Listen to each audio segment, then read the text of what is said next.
Ace Attorney. Yes, Ace Attorney. We're starting case 3-4. What happened last time doesn't matter, because we're starting a new case. Yeah. Yeah. That's my favorite recap to do. Fair enough. What happened last time doesn't matter. Yep. Maybe it matters. Who knows yet? True. Anyways, let's hit that cute little continue button and continue. Yippee. Yippee! Don't hurt yourself.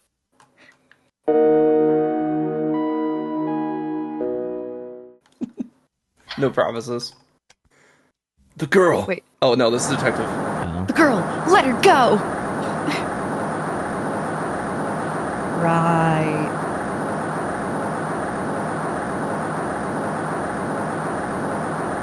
Shut up! Come closer, and I'll kill her!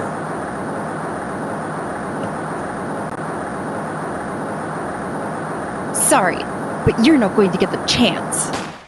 Bang. Do a flip. Oh gosh. Belly flop. He felt like a poop. I'm reading through the file of an old court case. It was the first case of my longtime mentor, Mia Fey. Fugitive data. Picture. Name. Name: Terry Falls. Charge: kidnapping, murder. Sentence: death penalty. Damn. Fugitive movements. Up, After down, left, escaping, right. Falls met with and then murdered Sergeant Valerie Hawthorne, recaptured on Eagle Mountain about 8 hours after his escape. Honestly, very short amount of time. Her very first client was a death row inmate who had recently broken out of prison. It was a whole year before me and I ever met. So glad he's catching up on his DVDs. 6 years earlier, Mia Fey, first trial. Wow. Peachy, this is you. Oh, right! Oh, right. Me just sitting here, not a thought in my little head, waiting for Relix to read. I am so special. February 16th, 9:24 a.m. District Court, Defendant Lobby Number 4.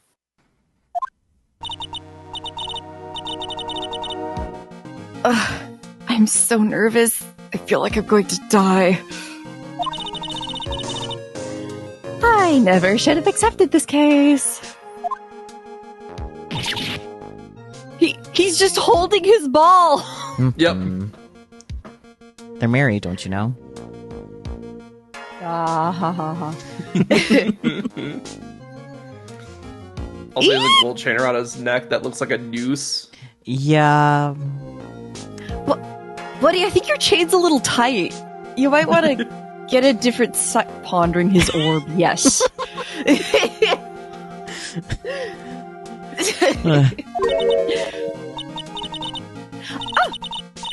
Good morning.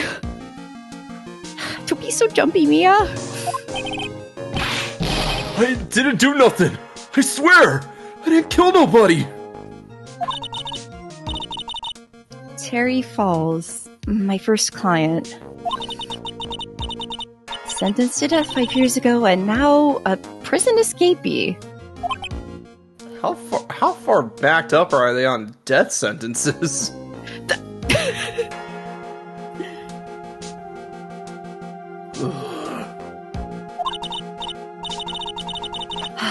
Just relax, Mia.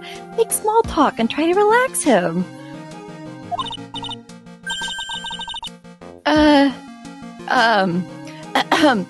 So why did you escape anyway?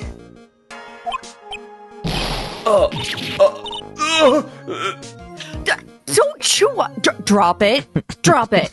Not for you. Put that down. Stop. No. Stop. Also, I have no idea what's going on with his eye there. Don't worry about it. Ivy, wouldn't you make that face if you suddenly started chewing on a metal ball? Depends on the metal. Fair. I'm sorry. I'm sorry. I didn't do nothing. I didn't kill anybody. He has such mournful eyes in his idol sprite. Yeah. Yeah. He looks like a man on death row.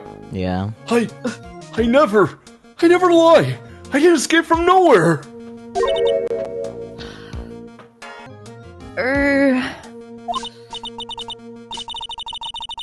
Okay, but Mr. Falls, the police just recaptured you 2 days ago.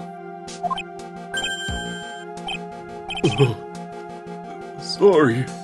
I told a little lie. He has such a... Oh no, he's so sad now! I didn't know he had a pathetic wet cat mode. Damn. I didn't either.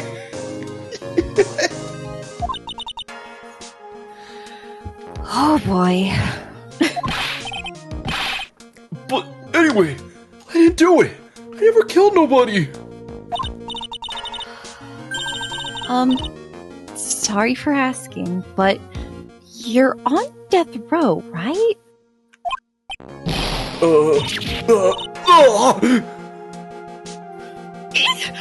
I'm really sorry. They sentenced me to die 5 years ago. But I was tricked, I tell you. That woman, she lied in her testimony. That's why I got the death penalty. I swear it. I didn't kill her. I could never do that. Well, with a face like that, you might convince me. Right? I'm joking. 2 days ago, he escaped from the police wagon when it crashed. Which is really funny because I'm picturing like a wooden wagon. Then, about 8 hours later, a policewoman was murdered before the police could recapture him.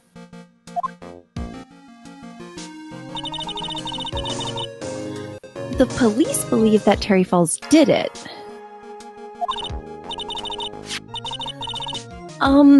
After you escaped, did you meet a policewoman?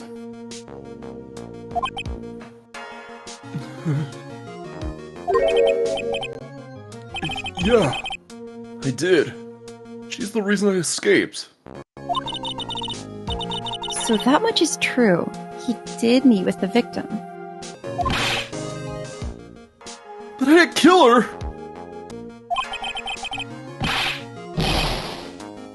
She was alive when I left! She was alive!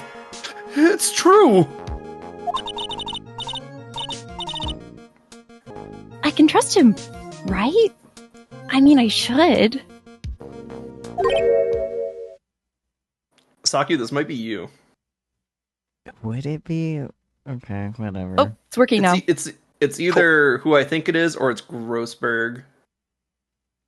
Huh. But I feel like it'd be like Grossberg. I feel because Grossberg was her mentor. Yeah, I feel like Grossberg is a little more likely than the other option, but also I feel like Grossberg would do a true mystery. Should we both just do the line? You know what? Sure, fuck it. Why not? Might as well. Huh! Do the roar. Roar. Arrgh. Please. Huh. Oh. Oh. That's not what I was expecting. That's exactly who I was expecting. Fair enough. I don't know who this guy Anyway. is. Saki, it's all you. He kind of looks like a pre-Godot, if that makes sense. Oh. Yeah.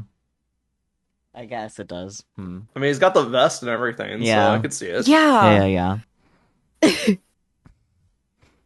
You're not going to figure out the truth by just staring at the guy. But what if I can? Sorry. I got It- special you're- eyes. I have special eyes.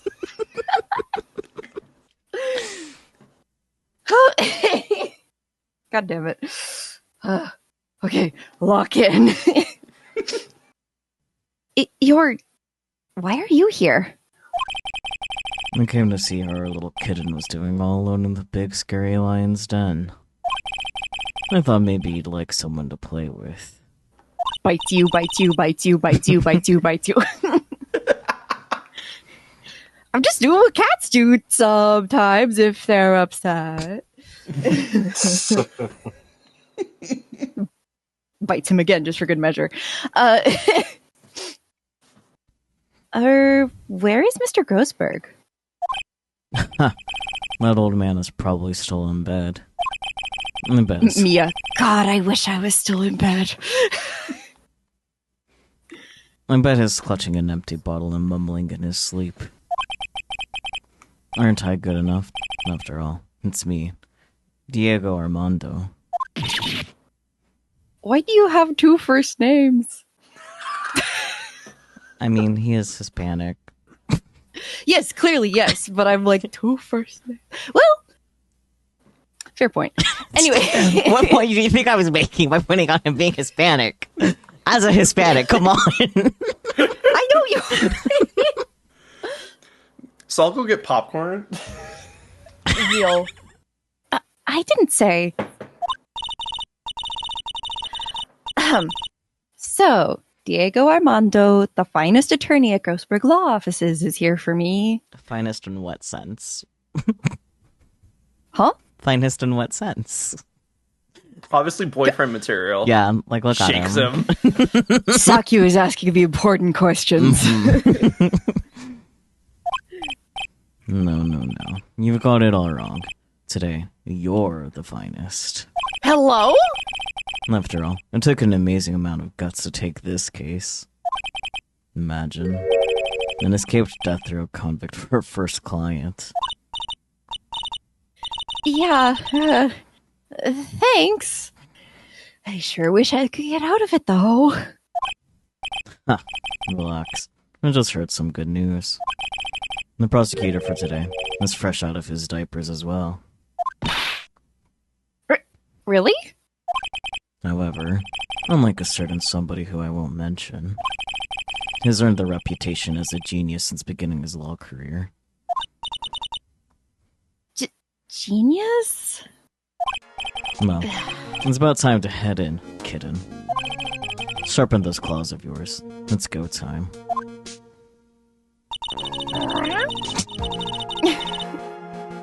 Wait, actually, kitten. Goodness. That's what they do. Oh my god, spicy kitten. Yes. Kittens are just little guy who screams a lot. I say with all the love in my heart. Anywho. Girl, stop hyperfixating on cats! That's a big ask. It is! I love when meow meow. A solitary confinement cell for the condemned must be the world's loneliest place. And that's what my client ran away from. Every other lawyer gave up on him, but not me. When I saw those overflowing eyes and heard that simple childlike voice, I just had the feeling that he was telling the truth. Yeah, let's trust the spirit medium on Judge of Character. Fair? February 16th, 10 a.m., District Court, Courtroom number 4. A boy. Oh. Whoa. Oh yeah, it's Canadian Judge. I completely forgot about that. Okay, well, now you have too much to do, Bird. Oh, yeah. Oh, was I Canadian Judge? Yeah. Oh no. You took Canadian Judge for like a few lines. Alright. Court is now in session for the trial of Terry Falls. Does Bear have any characters before we continue this? Not currently. Baby Gumshoe. Do we want to reassign anyone before we continue on? Bear, do you want to do Canadian Judge? Okay. Okay, cool. Because I think it's just Gumshoe is your only other character. And he's only going to be for, like, the first testimony. Be prepared for a bad accent. Oh boy, my favorite. Can't be worse than mine. Fair. Prepare to be surprised. Oh, do you want me to read this one now? Might as well. Okay. Court is now in session for the trial of Dairy Falls. It's more of giving Minnesota, but that's fine. It really is, but that's okay. Minnesota judge. Yeah. Minnesota judge.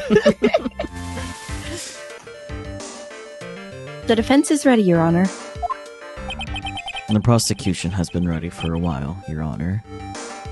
Oh my god, babyface Edgeworth. He's babyface. Yeah. No need for this sass, baby Edgeworth. I mean, you saw who raised him. True. His eyes are so bright. Mm-hmm. He's Yeah, full this of is- life. This is So full this of is joy. This is fresh out of Von Karma's nursery. Yeah. Edgeworth. Mm-hmm. I understand the lawyers for both sides are newcomers. And you're right, Marble. Minnesota and Yes. Canadian accents are a lot closer than you'd think, at least certain parts.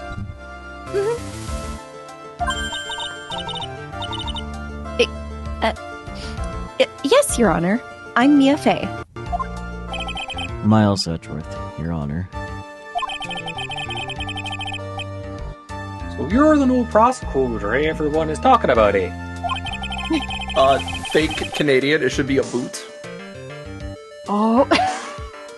Well, they say you joined the prosecutor's office at quite an early age. Not 20, Your Honor. I guess her little kitten hasn't earned herself much of a reputation yet, huh? Diego, you can't be misgendering people. Or you're talking about Mia. I'm smart. Talking about Mia. Listen, he's the type that would call anyone kitten. So true. Equal opportunity kitten caller. Yes, exactly. In the modern age, he'd be like the Discord kitten caller. Ew, no. Come on, Mia. You can't lose. Not to someone younger than you. Age has nothing to do with it, Mia. Young people running a trial. I'm not too sure how I feel about that. Now then, the defendant in this case is currently a felon on death row. 2 days ago, he escaped from a police wagon. Is that correct? Precisely. But the defendant is not on trial for escaping prison. On the day that the defendant escaped, a policewoman was murdered. So, we're here to determine if Mr. Falls was responsible for her death? You got it, kitten. Well then, Mr. Edgeworth, let's hear your opening statement. Yes, Your Honor. It was 5 years ago. The defendant, Terry Falls, was sentenced to death in this very court. His crimes were kidnapping, extortion, and murder. The girl he threw off the bridge was only 14 years old. A truly horrible crime. I remember it well. Also, if you're wondering, I'm from Alberta. There was no decisive evidence, so the trial was long and protracted. Correct. But in the end, what finally decided the case was a certain witness's testimony. God, he's so babyface. I know. Little Look at him tiny Edgeworth. trying to scowl with that baby face. He's just like, oh, I got you.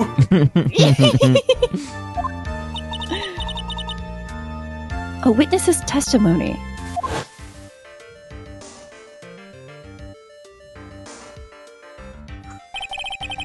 In the testimony of Detective Valerie Hawthorne, the person who confronted this criminal, she arrested Mr. Falls at the scene and later testified against him.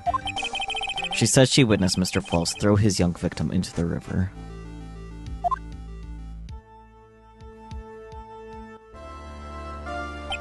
For those who are not aware, Eagle River is well known for its powerful currents.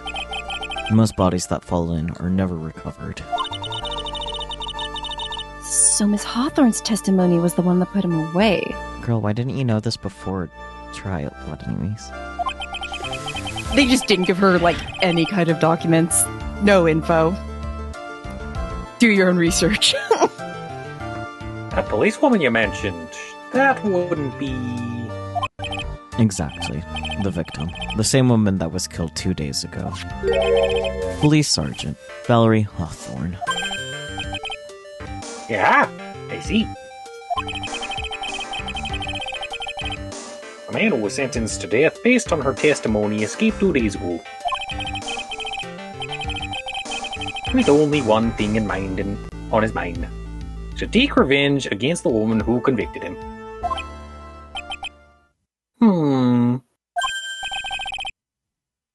Yeah! The truth is becoming clear to me now. Those fucking eyes, yo. He's peering past the veil.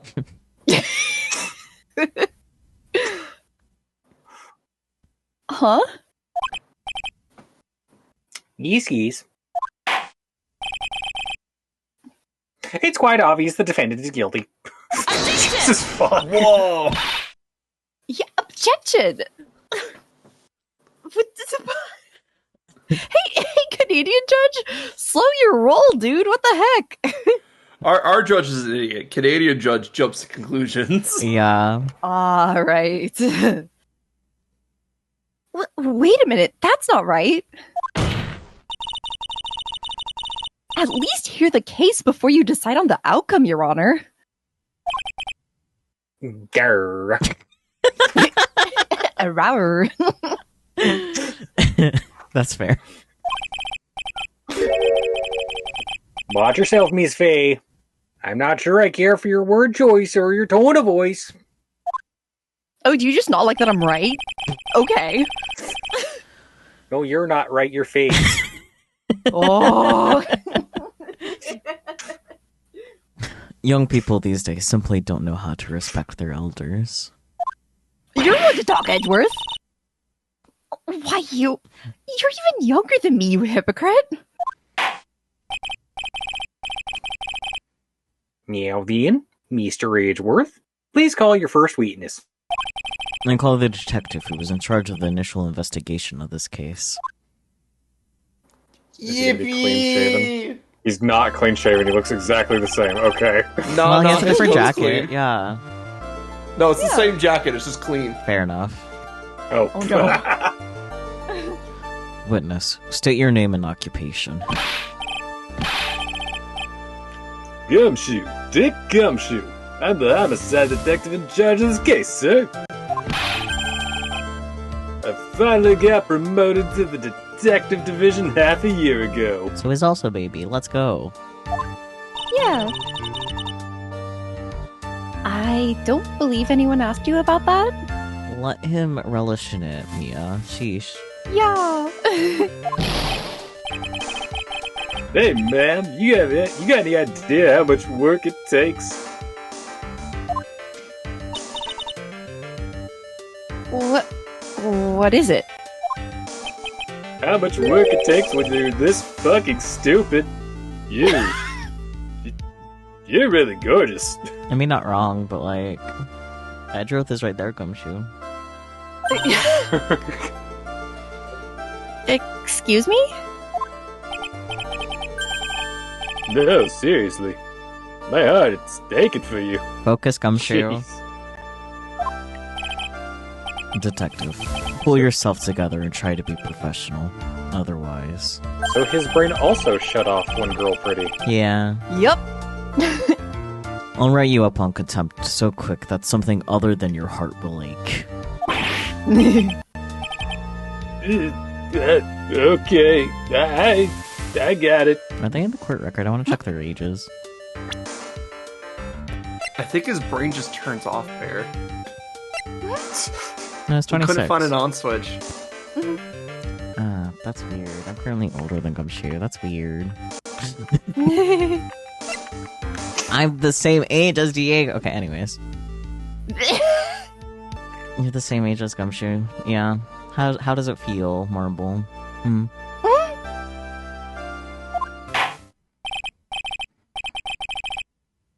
Now, detective, tell us about the incident.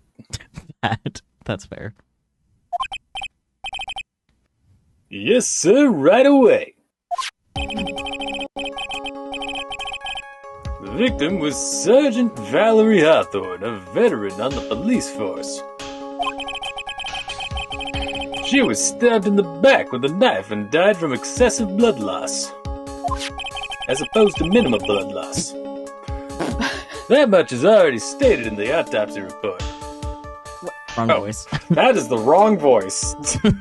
Okay. That much is already stated in the autopsy report. The court would like to hear more details about the incident itself. Yes, sir, I gotcha. Okay, let's take a look at this aerial map of the area here.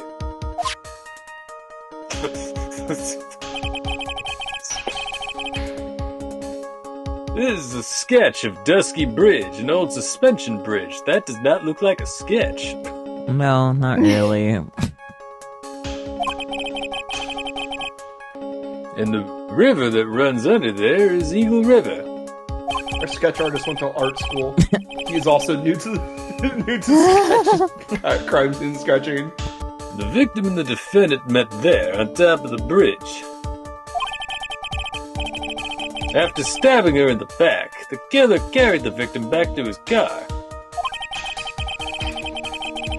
He was recaptured at a police checkpoint as he was trying to make his getaway, sir.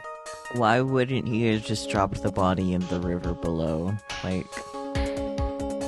That's what I was wondering. We believe he was panicking as he was also sobbing uncontrollably. Aw. I didn't do nothing!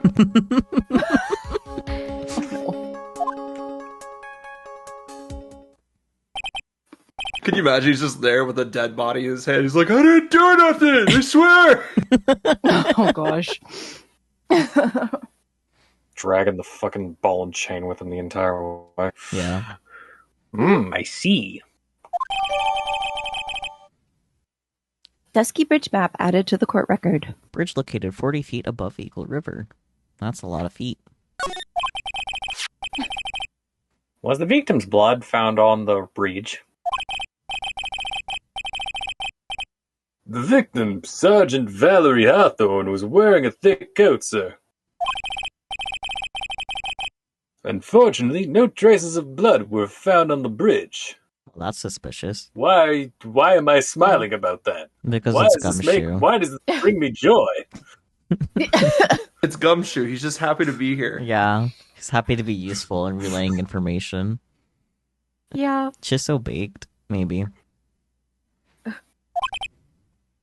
I might be a little baked, yes. No,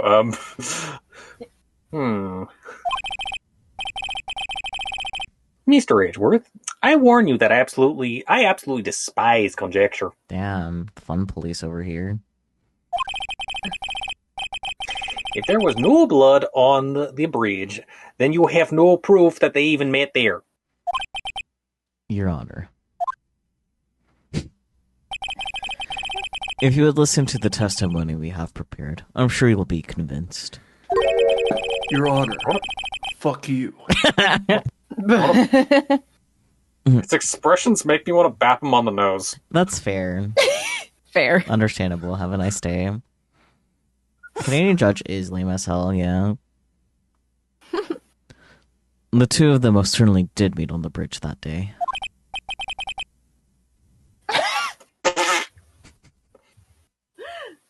Why, Mr. Edgeworth? Don't make me commit war crimes. I'm not sure I like you wagging your finger at me as though I was some hoser. Detective, proceed with your testimony. Yes, sir. Here we go, Mia. Hang on. Okay, now. Listen carefully, kitten. One little mistake, this guy will drink you for morning tea. Trust me and get ready. Excuse me? His expression just now was so... Bro just pulls out the smolder whenever. Mm-hmm. Summary of the incident, zipper sounds. Is Bear okay? Bear, I was after putting stream. something away. Damn.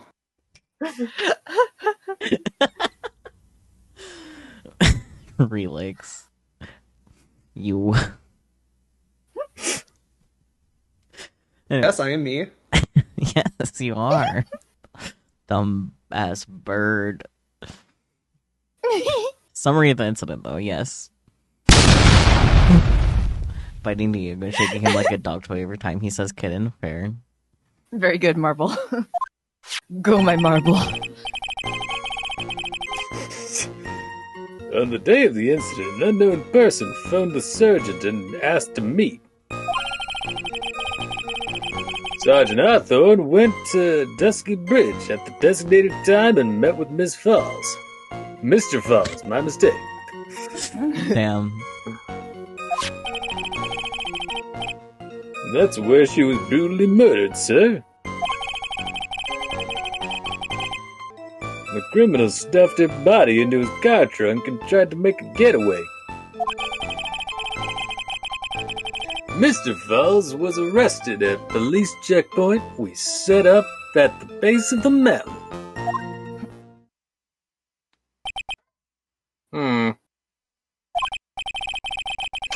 Well, you certainly have established the importance of the bridge. Naturally. Now, would the defense please hurry up and proceed with the cross-examination? Yes, Your Honor. Cross-examination coming right up. Oh, Mia. Hey, settle down there, kitten. If you keep trembling like that, you're gonna make me spill my coffee. He just like has his hand on her shoulder to like try to comfort her, and she's just vibrating. Yeah. I'm not trembling. It's just cold in here. The courtroom can be a cold battlefield, alright. Especially for a beginner. Okay. I don't need you to worry about me. I mean, the defendant, the witness, everyone's a beginner in here. Huh. You got me there. But maybe you should keep your claws out and show them what you've got, kitten. It's okay, Mia. Stay calm. To be fair, she is a little meow meow. Yeah. Yeah. Just remember those court procedure videos you stayed up all last night watching. Oh, well, she's low on sleep. So that explains it. Mm-hmm. Cross-examination. Yeah. Summary of the incident. Yay. Yeah. What are we doing, bird? Where to press? Cross-examining, I guess. Do you have the guide up? Press Gumshoe on when he talks about the sergeant got a phone call. Okay, makes sense.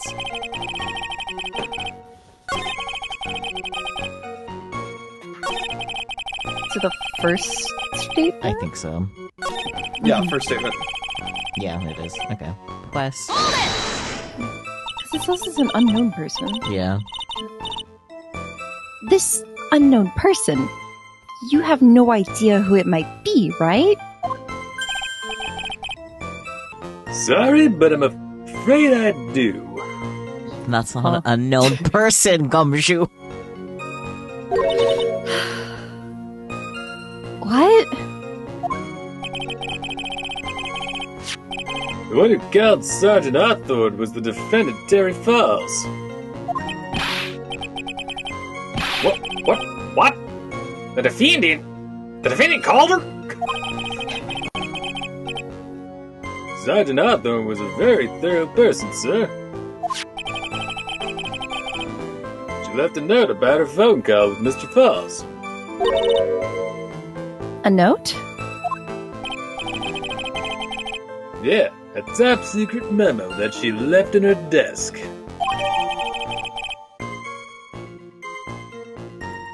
Victim's note added to the court record. Confidential police materials written by the victim. Wow.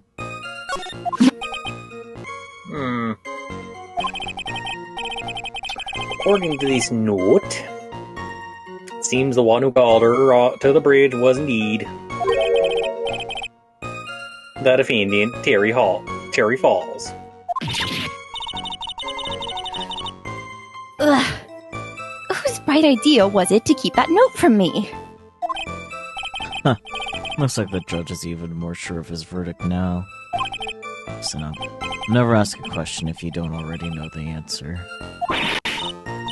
Well, then what's the point of asking questions? I mean, that actually is sound like lawyer advice to not ask questions you don't know the answer to, or because, like, the point That's is to fair. direct the conversation where you want it to be. So,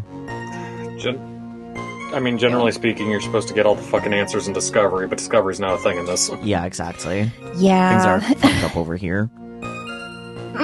Yeah, so these questions wouldn't even normally come up in normal procedure. It's just because no discovery. Mm-hmm. Fair enough. It's that detective's fault.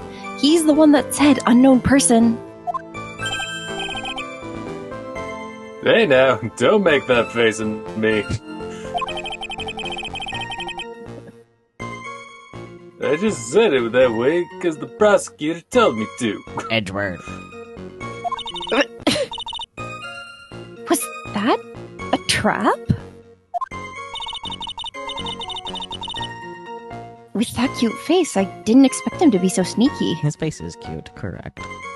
She's like, I want to pinch his cheeks. Probably, actually. Scrunches him. Pinch his cheeks, give him a butterscotch. Yeah, exactly.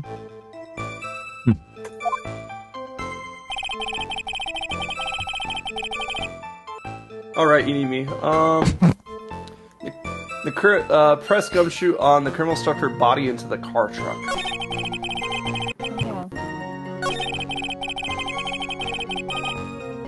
Press, right? Press. Press. Mr. Falls had a car then? Giving Edward the cartoonishly big lollipop and propeller hat. Well, now I need to draw that.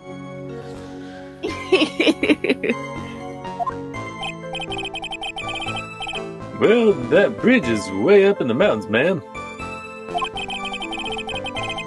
The defendant and the victim both went up there by car. I mean, how else, right? Walking. Ignore the 8-year-old girl who walked down here by herself. I mean, she's not 8 here. She's like 2. Yeah. Yeah, no, 6 years ago she Yeah. was 2. That's true. Mm-hmm. Imagine the 2-year-old that walked down the mountain to get What? Oh gosh. What? You mean the defendant drove his own car? No, of course not. It was stolen. Damn, Grand Theft Auto. defendant's car was stolen? Someone should prosecute that crime. He stole it from a young couple that had been waiting at a red light. That's rude. Car thieves. I'm not sure how I feel about car thieves. Oh my god. Fucking what you mean? No one would say that. Oh my goodness. Is this guy sure about how he feels about anything? This is a photograph of the stolen car's trunk.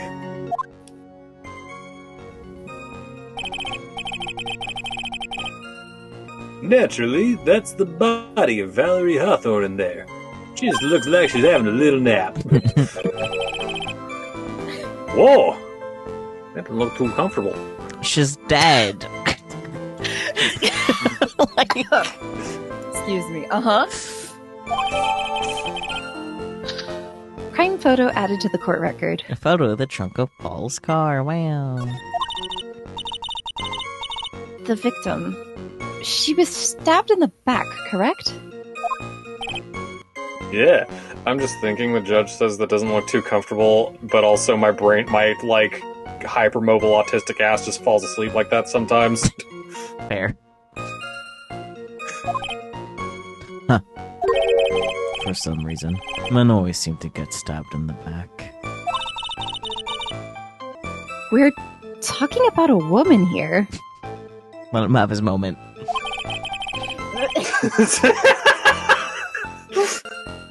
You can't tell from this photo, but the knife was stuck in her back, nice and firm. The condition of the body when it was discovered is very important information. Detective, was there anything strange or noteworthy in the trunk of the car?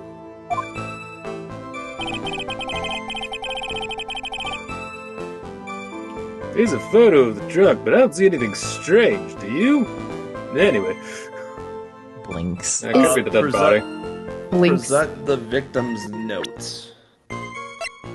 Looky. I would I mean, maybe we should fix it. Yeah, if we can. Witness. February 4th. Am I the one who should read it? Probably because it's her note. Yeah. February 14th, 1:21 p.m. False, 4:30 p.m. at that bridge. Wear white scarf for identification. Talk to Dahlia. Tell her this time the whole truth must come out. Yay, flowers. I recognize that name. Though I don't know if it's going to be the same person. Who knows? All I know is that Dolly is a flower. He sure is. Witness. Wow, group ellipsis. What? What is it? Do you have something to say, Miss Faye? I'm sorry. I totally forgot what I was going to say. Girl. That would happen to me. This is the first time I've ever had to actually address someone like that. Girl. Yeah. You should have practiced before coming to court. Honestly, Miss Faye, I'm not sure I like this. Shut the fuck up. Say there, little kitten. Want a piece of my coffee candy? Candy? No, you're still too young to be drinking real coffee. Can we check her age? Fucking what? Isn't she like 24?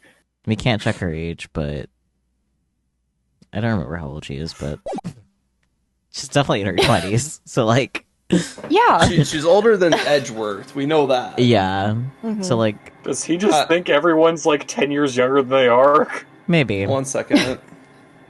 No. Mia Faye, how old was she in Terry Falls case?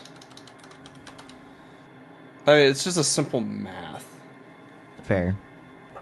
I really want to know what he means by this. Well, he's just being a silly little guy. I know that much for sure. But now we're all curious about Mia's age. Unfortunately, I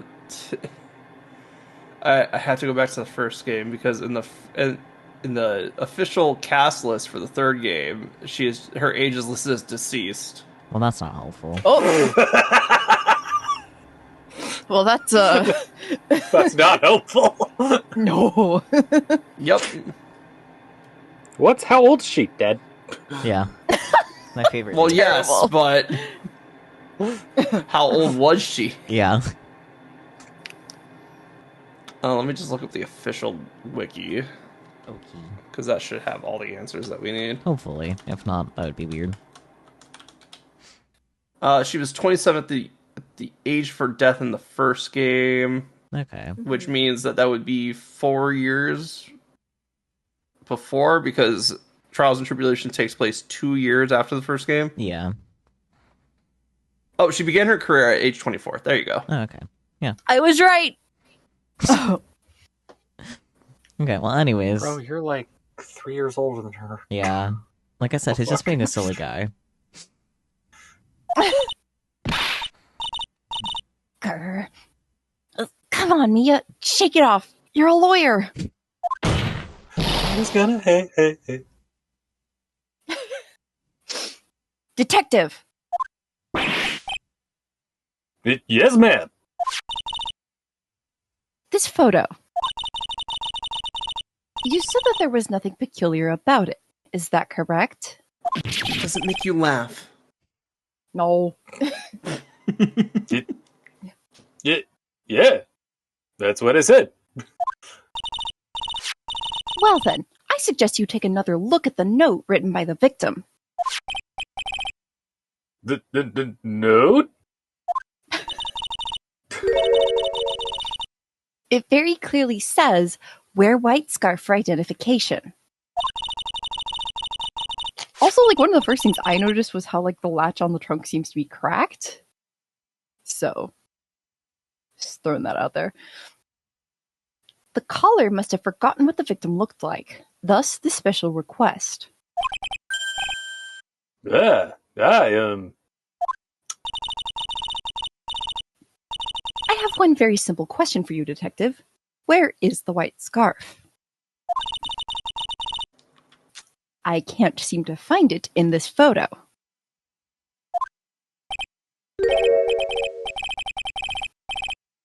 Well, to be honest, we didn't find it in the trunk, ma'am. And you stopped there? You should have looked for it. Stop yelling at me. The caller told her to wear it to identify herself, so I'd expect she did just that. Well, Mr. Edgeworth, what do you have to say about this? Sigh. Thanks, Edgeworth. I see the defense is a little lacking. The scarf you are searching so desperately for. Is it this one, perchance? That's not white, that's blue. That's what I thought too. I was like, it looks blue. Ah. Where'd you find that, sir? On Dusky Bridge. I was there first and decided to conduct my own investigation. But why? Why didn't you tell me? Damn, the boyfriend's already fighting.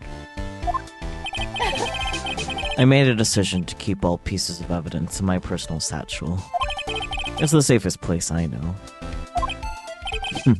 That hotshot sure has a flair for the dramatic.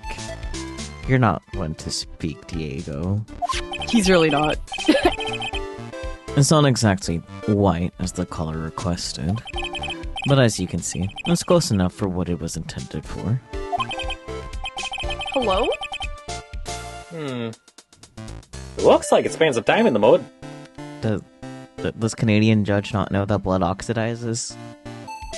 What's oxidize mean? Not surprising. It was drizzling on the mountain that day. Prosecutor Edgeworth.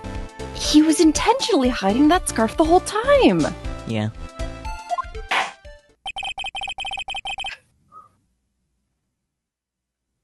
The court will accept the scarf into evidence. Scarf added to the court record. Worn by the victim at the time of the incident, found on Dusky Bridge. Now, if the attorney for the defense is finished embarrassing herself, Rude. I'd like to move on with the testimony. That is alright with you, isn't it, Miss Faye? Boy, would I like to wrap this scarf around his smarmy little neck. I mean, he's a brat, so he's asking for it. Yeah. Yep. Very good. Now, if we're done with this mud-covered scarf business, the prosecution moves to establish conclusively, and with hard evidence, that Miss Hawthorne and Miss Mr. Falls did indeed meet on the bridge that day.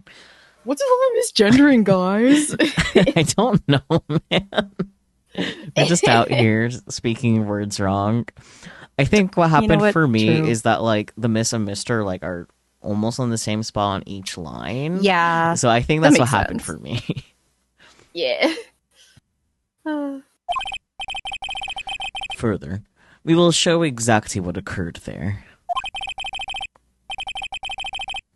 That sounds quite promising. I can't wait to hear it all about it. I can't hear to wait all about it.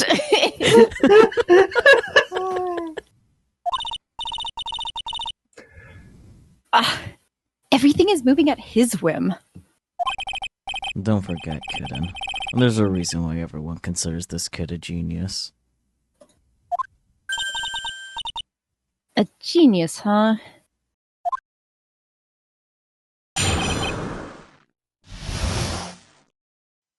Events on Dusky Bridge. The only harmonica that I know about is, like, over on Loki's altar. And that's, like, in the front of the house. Actually, there's an eyewitness who was there when the incident took place. This photo was accidentally taken by the witness. It shows the Vic wearing the scarf, sir. He really was carrying the fucking thing! My ball. We made a joke about it earlier. Fucking... It was drizzling that day. Unfortunately, it's a little hard to see what's going on. It is pretty clear as day what's going on, but okay. Don't acknowledge that I need glasses. Anyway, the criminal shoved the victim down from behind and stabbed her in the back. I feel like she would fall off the bridge if that happened, but okay.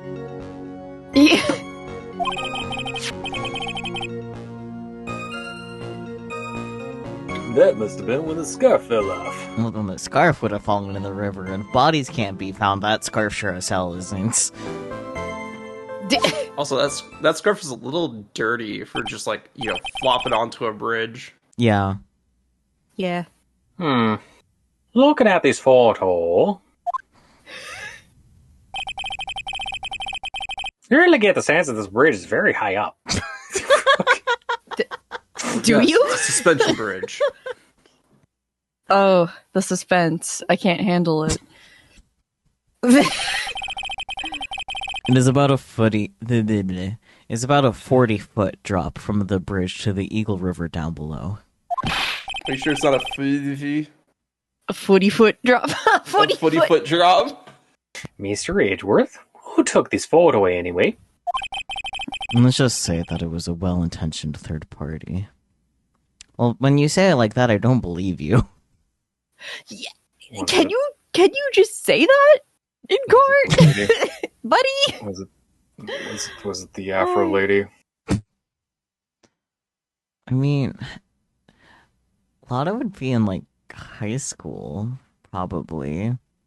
No, Lotta would be like her early 20s. Isn't she already even in if her she early was in 20s? high school, I could absolutely see Lotta ditching class. I mean, That's so fair, true. but, like, I don't know. But then she had to drive all the way up here from the south, you know? South California, where she's from. What? Which is where LA is, for the record.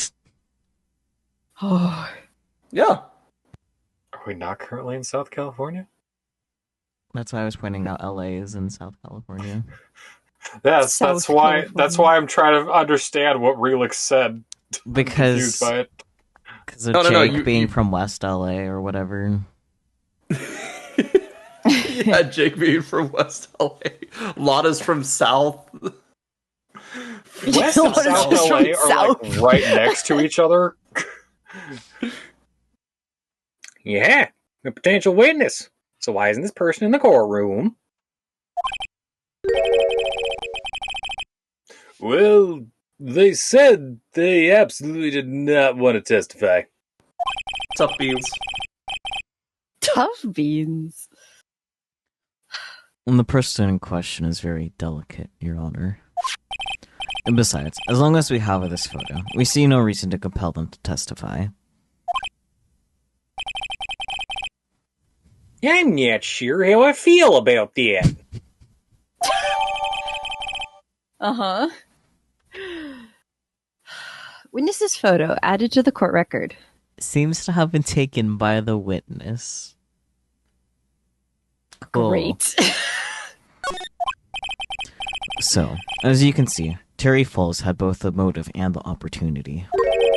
I think it's quite clear at this point what happened on that bridge. Yeah! The truth is becoming clear to me now. Oh, Canadian judge, you're so special. Huh? You gotta stop dropping shrooms in the courtroom. Yes, it's quite obvious. He's clearly guilty. Fuck it. What? Not again. That's not fair. I haven't even done my cross-examination yet. Hmm. What do you mean, Cross-examination.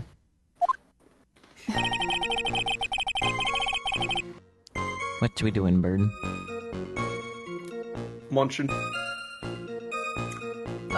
All of us? Oh, sorry, I'm munching. Let's see. So we got the witness for photo. Mm-hmm.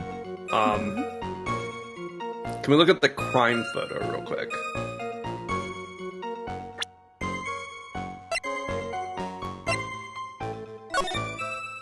Okay, I see. So there's a statement that that Gumshoe makes that where it's anyway the criminal shoved the victim down from behind and stabbed her in the back. That code is bone dry. Well, I mean the Yeah, bridge is that's what I was 40 feet above the river, but Yeah, but it was also raining. oh, yeah, okay, that's fair. right. He has no wet from the sky wet.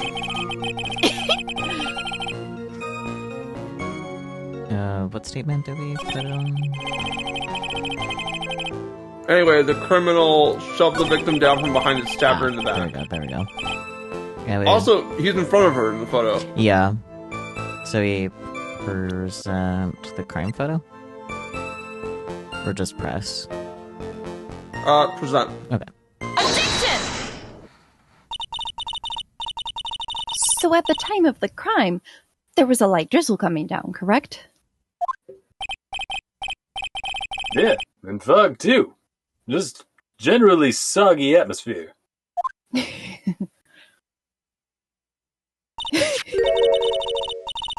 Well, I have evidence that doesn't go with the soggy atmosphere. But this is a photo of the victim's body that was found in the car trunk. Considering the conditions at the scene of the crime, something isn't right.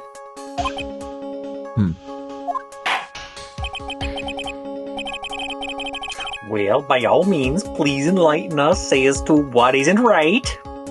Me. Because Phoenix isn't here. I'm right.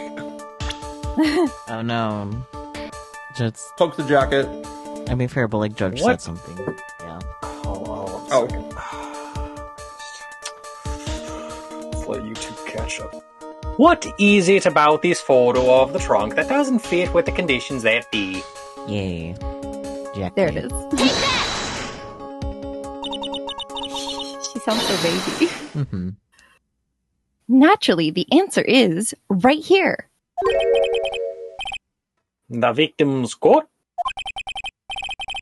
As far as I can see, there is nothing strange about it.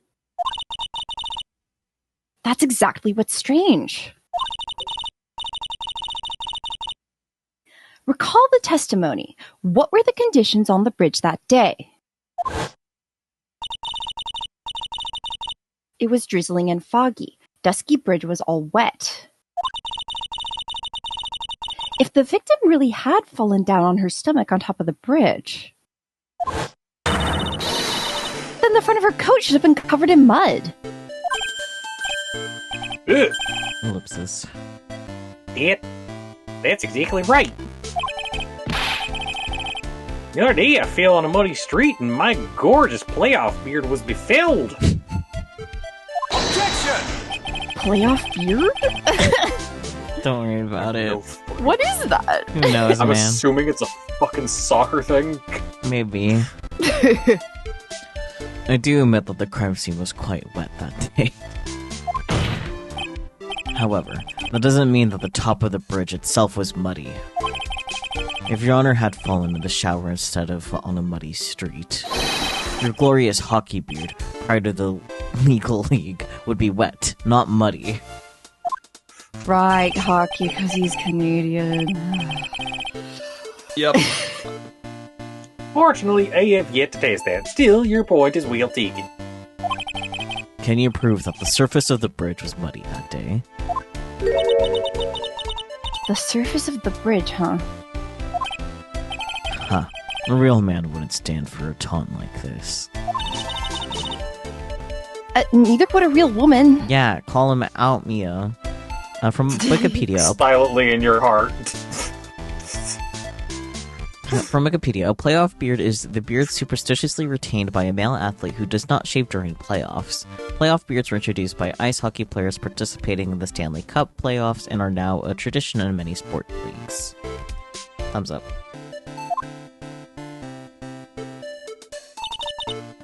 Of course I can. Gasp.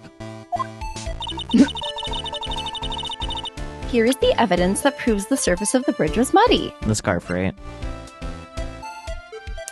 Yeah. Yeah. The evidence is this scarf. Ah! It should be obvious. If the scarf fell onto the bridge and got this muddy, it means that the bridge was obviously covered in mud. No, I can't be outwitted by this novice bimbo. Edgeworth! Hey, same to you, buddy. To be fair, Edward do have some big jugs. Miss Faye's assertion makes perfect sense to me. I do admit that there appears to be a contradiction between the condition of the victim's coat and her scarf. However, the real question is, why is there a contradiction? Huh? For every contradiction, there exists an explanation. Let's look at what the explanation in this case may be, shall we? All right. Not like he's really giving me a choice here. Huh. You're doing pretty well. For a little kitten. Bites you, bites you, bites you, bites you. Mr. Armando. No matter what he says, a contradiction always comes down to a lie. Not necessarily? It's either the victim discovered in the trunk, the witness's photos showing the defendant and the victim, or the witness's testimony that stated she saw the moment of the murder. Just relax and think it over. It's pretty simple, isn't it? And the false evidence. It's one of those three. Judge, the defense is flirting. Yeah. Also, she was wearing a hat. Where's the hat? Ate it. Oh no. What you said just now? I'm not sure I like that. I'm not sure I like that stare of yours, Judge. That wasn't me, Your Honor. It was the coffee aficionado over here that said it. This court is not in the habit of accepting false evidence, you know. You'd be surprised, Don't Judge. you? Buckle up, buddy. You're in for quite a ride. Blame it on him, Your Honor. Who's the one trying to slip false evidence into court? But we won't let him. We'll expose his evidence as the flimsy scam it really is. Yes! The false evidence in this case is the... Which of the three? Decide now! We'll wait! Your Honor, you have no idea. Alright, anybody have any guesses? My guess is the photo. Is anybody guessing anything different? Body in the trunk. Interesting. She was just taking a nap.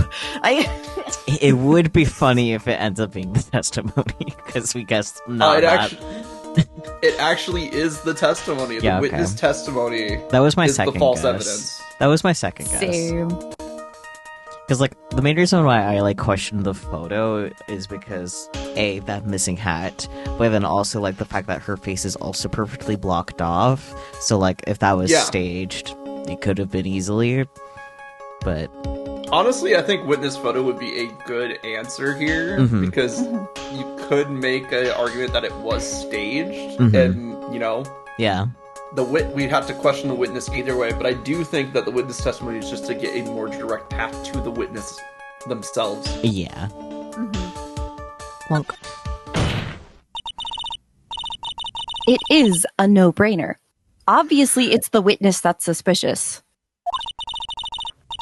During his earlier testimony, the detective pointed out a crucial fact. The criminal shoved the victim down from behind and stabbed her in the back. Now, is that testimony exactly what the witness claims to have seen? Yeah, that's what the witness told us.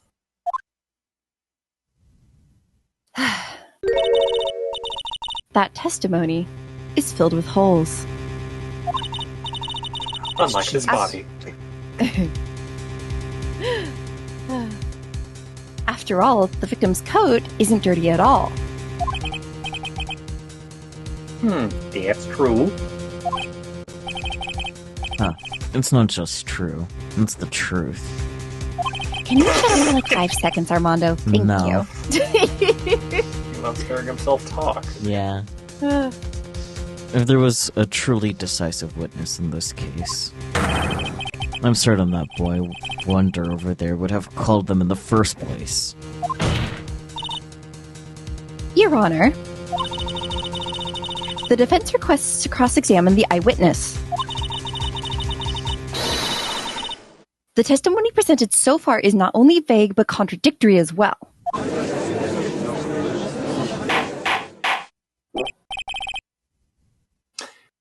Well, Mr. Edgeworth, it appears that we'll need to hear from your mystery witness after all. You should brace yourself for the brutal truth. Huh? Your Honor, the prosecution has no intention of hiding the witness from the court. We are prepared to present our witness at any time. Very well. Please bring forth your witness at this time.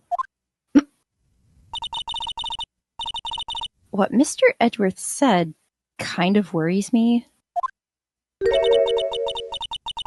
What does he mean by the brutal truth?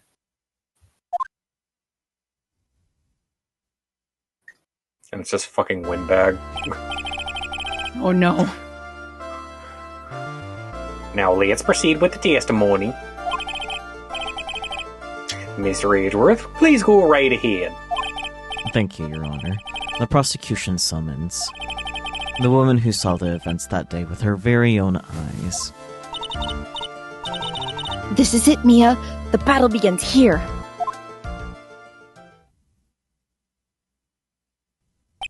Witness, what is your name and occupation? I knew it! Her. Yes!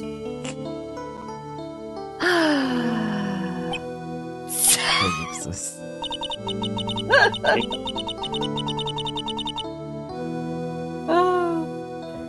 Smiles in butterflies. Oh, you sneaky bitch. Okay. Everyone is so silent that I can hear their hearts going pitter-patter. Oh. When I look at you, how can I put it? Evil, heinous, just demon. You look as scrumptious as a double-double and a dozen donut holes. He doesn't even compare her to cute food. I mean, donut holes are cute. Yeah. Yeah, they are. A dozen of them is But, a lot, but yeah, they're cute. Judge, I think you're hungry. Perhaps. I could go for a dozen. I mean, the donut person holes playing right the now. judge is hungry. Judge is making me hungry. I feel like I want to hurry up and hand down a verdict just to have a bite. Is she in the Can court we, record please yet? can we kick him in the dick? No. Can we kick the judge in the dick? Sir, I No, tend he's to fight saying back. he's getting food. He's getting food. He's getting food. Yeah, sure, man. Hello, HR. Hello, HR. So true.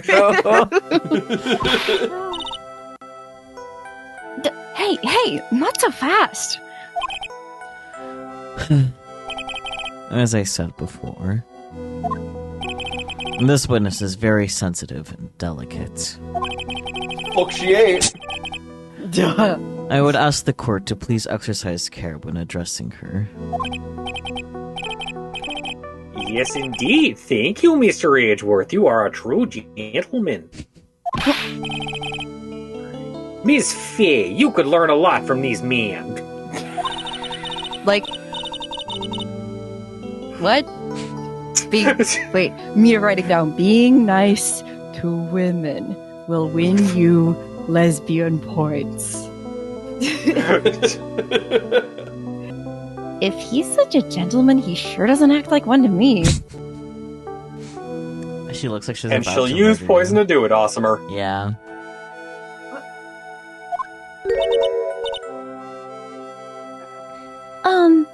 Sir, Yes, my dear. this is my first time, so I'm sure I'll make a lot of mistakes. Oh, Anyway, I just wanted to say I'm sorry for all the trouble I might cause. no. Not at all. It's no trouble at all. No. Somehow that seems accurate. Yeah. Now then, may we please have your name and occupation?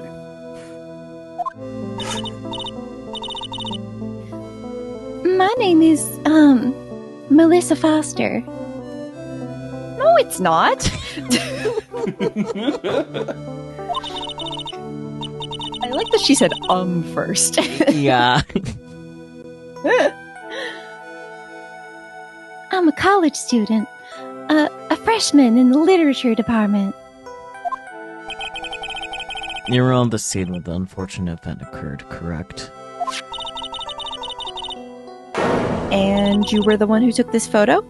Is that accurate?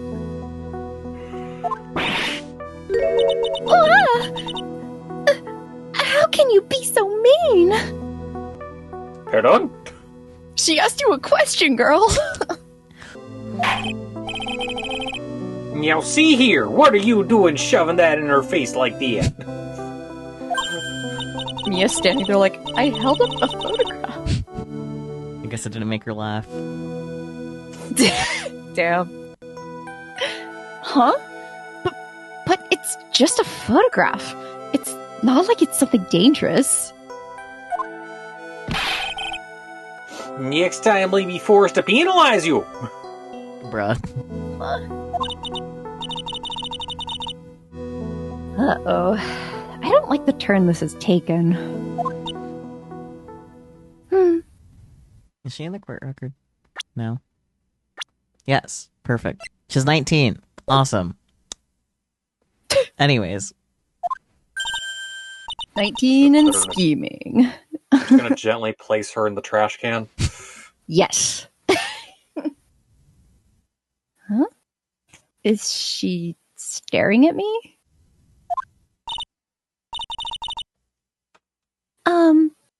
And you would be... Huh? I'm the defense attorney. My name is Mia Fey.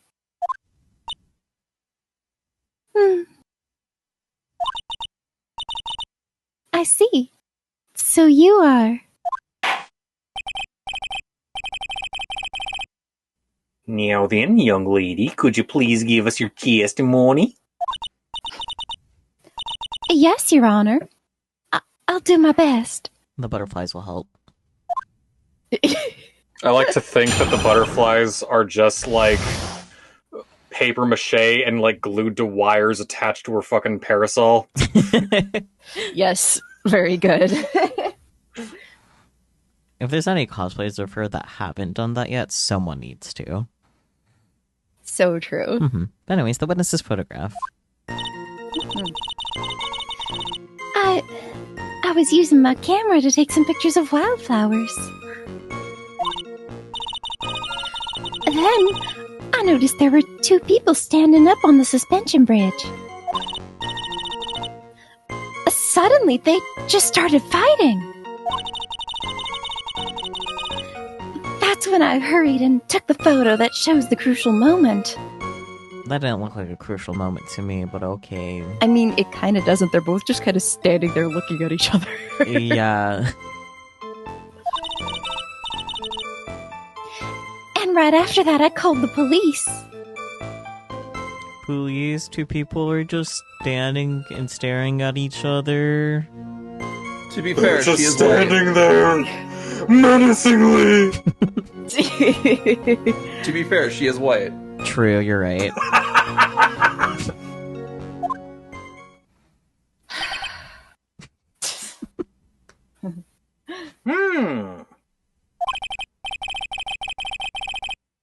By the way, where were you standing when the incident occurred? I believe the map would be of help here.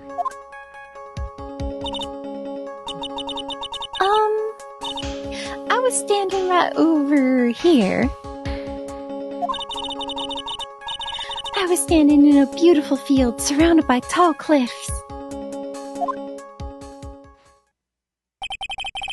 Well, that doesn't make any fucking sense. Nope. So you took the photo from that location, eh? I brought the camera I was using at the time, just like Mr. Edgeworth asked me to. I like It's her very camera. girly pop. Yeah. Camera's good. Ho ho ho, what a cute camera, just like its owner. No, I like the camera a little less since he said that.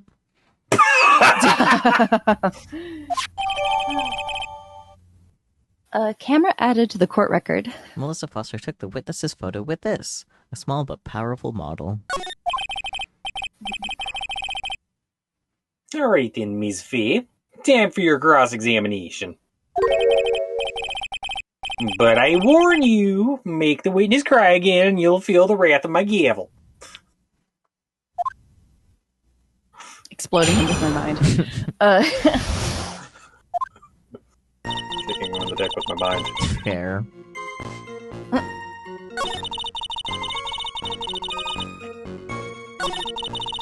Alright, the lying liar who lies.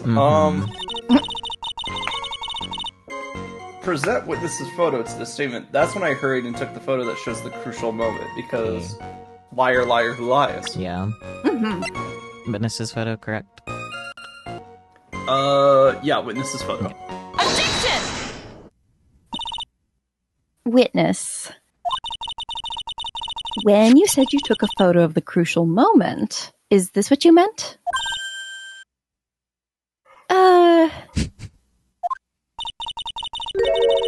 All I can see in this photo are two people facing each other. And they're having a face-off, you wouldn't get it. Oh my god. You testified that you saw the two of them starting to fight. Normally, that's the kind of thing we would refer to as a crucial moment. Why haven't you presented a photo like that? Well, you see... And the photo we presented was the only one there was. What if you really wanted to capture the crucial moment? Then what happened next? You must have taken a photo of it.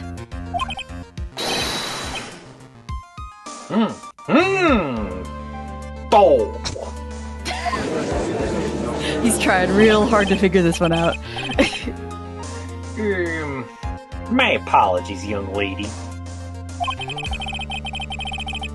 But Miss Fee's assertion is not without a certain amount of merit. He can certainly downplay a situation, can't he? I'm sorry. I'm a very bad girl.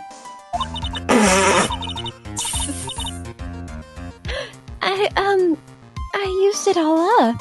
The film, I mean. You ran out of film? This photo was the last one. What? Unfortunately, that is the truth. I personally examined all of the photographs she took that day. All the other photos are of the witness herself, playing among the wildflowers. The witness herself? Then who took the photos? Well, you see, my camera has a timer feature built into it. So you took photos of yourself? Mia, look at her. Why are you surprised? Yeah.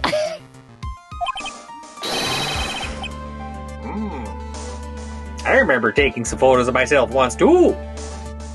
The judge chiming in, I know what a selfie is. Please, no details. It seems that Miss Fee's assertion was not so decisive after all. But wait, just a minute. Well, if she had no film left, she couldn't have very well take more pictures, eh? Miss Foster, perhaps then you could tell us about a different sort of photo. Photos of the incident that you took with your very own eyes. Mr. Edgeworth, you're quite the poet. Just Edgeworth responding with, "Girl, I am too gay for your wiles." Very well, then. Let's get back to the cross-examination. Let's hear your thoughts on the fight that you witnessed. Yes, Mr. Judge. Boy, this guy is really a sucker for sweet talk. Huh. Looks like the other kitten in the room is the one that's getting all the attention. Yeah, it's sickening. Cat fight! Mia would wreck Melissa. Yeah. Present the Dusky Bridge maps. The statement: the victim turned around and tried to run away. Looky.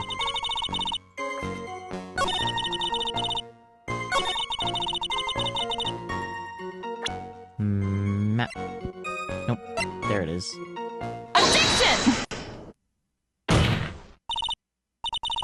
Witness, your testimony is a joke.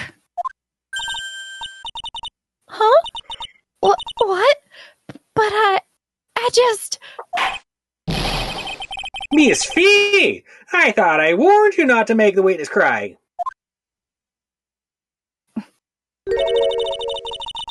One short testimony and two bad contradictions. There's no possible excuse. You say there were two contradictions? The judge did not consider the possibility of two contradictions. Gee, Bill, your mom lets you have two contradictions? So true. It's simple. Just take a look at the diagram of the area. According to her testimony, the two of them were in the middle of the bridge. But if they were, and the victim had turned around and tried to run, well, then... She would have hit a dead end. You said 10 yards, but she couldn't have ran even 5. Because Dusky Bridge is collapsed on that side. Ah!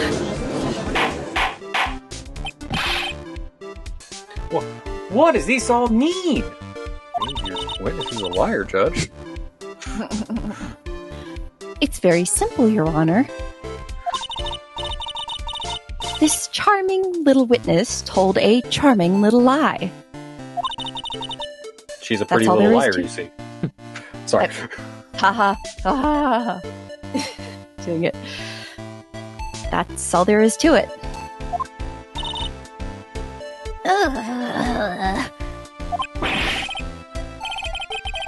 This beautiful young lady's been lying to the court? Yes, Judge. Just a moment, Your Honor. Mr. Edgeworth. Your Honor, allow me to personally apologize for the confusion. What do you mean? There's one major mistake in this diagram. What did you say?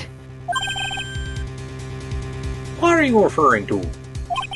It's all because this diagram was made after the incident occurred. It's a very old bridge. We couldn't find any official blueprints of it. So you're saying... I'm saying that even though the bridge is currently in disrepair, there's no evidence that can prove that the bridge was broken during the incident. That's ridiculous. You can't actually tell the condition of the bridge from this photo. I apologize to the court for not being more clear when I presented the evidence.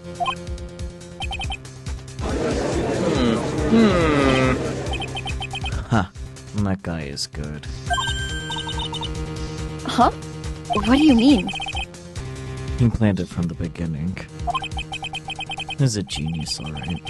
That diagram of the bridge was his insurance policy. What? That coward!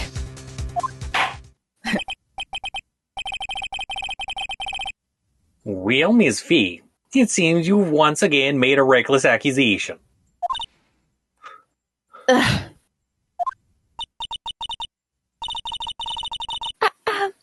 I'm so sorry. I should have been more careful myself. No. It wasn't your fault at all. Now then, shall we go on with the trial? I'd like to establish, once and for all, what it was that the witness actually saw. Indeed. All right, young lady. May I ask you to please proceed with your testimony? But, it's so hard to go on. We're all on your side, Miss Foster. Oh my god. There's no need to worry. Just tell us what you saw. Yes, sir. Oh boy, witness testimony. Running from the crime. Oh boy. After he stabbed her in the back, he quickly picked her up in his arms. Then he carried her over to the car. I suppose that was the only way he could make sure the body stayed hidden. How about the river literally right below? That would have been a lot easier, too. All of us just yelling from the audience here. It's just like, what about the river? Why are these criminals all idiots?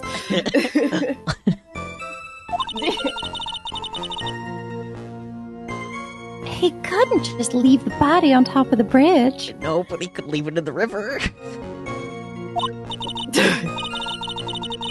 Oh, I'm sorry. I'm only supposed to talk about what I saw.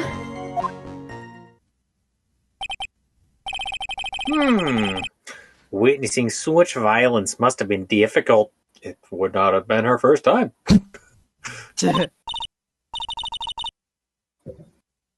Or, well... No, this is Mia's first case. Yeah, this is a year before the... Yes. Yeah. So 3-1 is Mia's second case. Mm-hmm. Yeah, so the nonsense with Phoenix and the bottle that he just eats is the second It happens later. Yeah. She is absolutely the type of person, though, who has goaded people into fighting over her. Oh, yeah, of course. Oh, absolutely. So, yeah, this is Mia's first encounter with, quote-unquote, Melissa Foster. Mm-hmm. Yes, sir. I'm still shaken up. If he accepts this testimony as it is, we're finished. Don't say that. Oh well. Maybe I'll stop off at my favorite cafe on the way home. They make a really great mocha latte. This trial isn't over yet. Ha! That's what I like to hear. All right, Miss Fay, your cross-examination, if you please. The contradiction is staring you right in the face, Mia. Go on the attack. Yippee, cross-examination. So, the contradiction is pretty obvious here, right?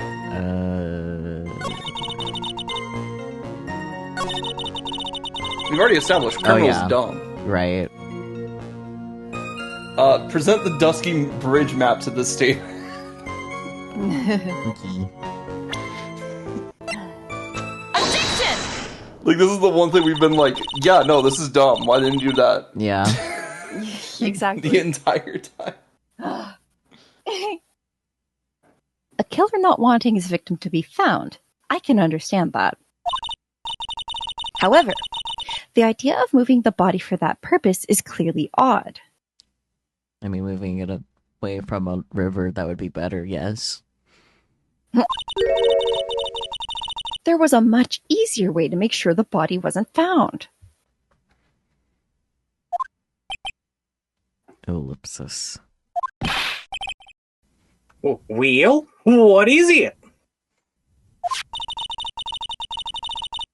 Take another look at the map of the area and you'll see how.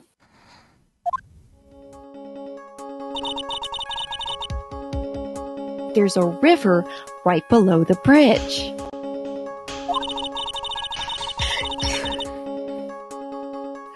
I'm just imagining Mia pointing this out to them like, look, the river's right there. Earlier, Mr. Edgeworth pointed out something interesting about the river. For those who are not aware, Eagle River is well known for its powerful current. Most bodies that fall in are never recovered. Yeah. In the kidnapping case 5 years ago, the victim's body was carried away and never found.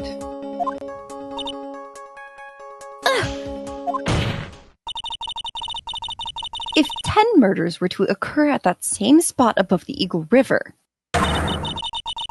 you can bet your boots that every other killer would have tossed the body in the water. You can bet your boots. Order, order, order. I'm not sure if I care for the way you put that, Miss Fay. What, you don't want to bet your boots? But I Okay. Hey, you stay away from my hockey boots. keep them nice and shiny. But I must admit it does seem odd to not have thrown the body into the river. Boots are expensive, Mia. Oh, Well, Mr. Edgeworth? How sad. Perhaps Miss Fay would do well to try taking a dip in the river herself. Edgeworth! Are you telling her to kill herself? Damn. After all, you claim to be such an expert in the ways of nature. Yeah, I can push you off the bridge if you want me to. Show you how it's done. Show you what I'm talking about, you know. Hands-on Let me show you exactly how the killer does it. Throws Edgeworth off the bridge. Yeet! What are you talking about? My point is that no matter how odd you may find the killer's method of body disposal, the fact is that this is what the killer did. None of your arguments have anything to do with what the witness saw. Quite true. Miss Fee, it seems that your assertion is without merit after all. But what the witness claims to have seen is totally ridiculous. Surely you can't deny that the body was found in the trunk of the car. That's certainly consistent with what the witness has told us. Ugh. Please, witness, go on with your testimony. I'll try. All you have to do is tell us only what you saw. Otherwise, the mean lady might yell at you again. Judge, can we hold him in contempt of court? That was uncalled for. Fucking demon twinks. I'd like to make a motion to exorcise the demon twink from the courtroom. I'm a spirit medium, I'll handle it. Who is he talking about? All right. I'll do my best. Edgeworth is the mean lady here, correct? Oh no.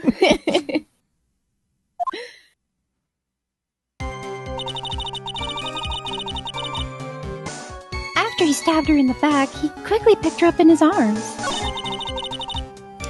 Then he carried her over to the car. The killer broke into the trunk of the stolen car and hid the body in there. He couldn't just leave the body on top of the bridge. Oh, I'm sorry. I'm only supposed to talk about what I saw. Yeah. But, anyways. Pats you. Okay. So the Perishes. killer breaking into the stolen car and then presenting the photo of the crime photo, right? Witness's photo. Oh, okay. Oh, because of the contradiction with, like, the scarf and hat and such. Well, it's more like she wouldn't be able to see that because there's a giant split face. Right, in her because way. of her position. Right. Yeah.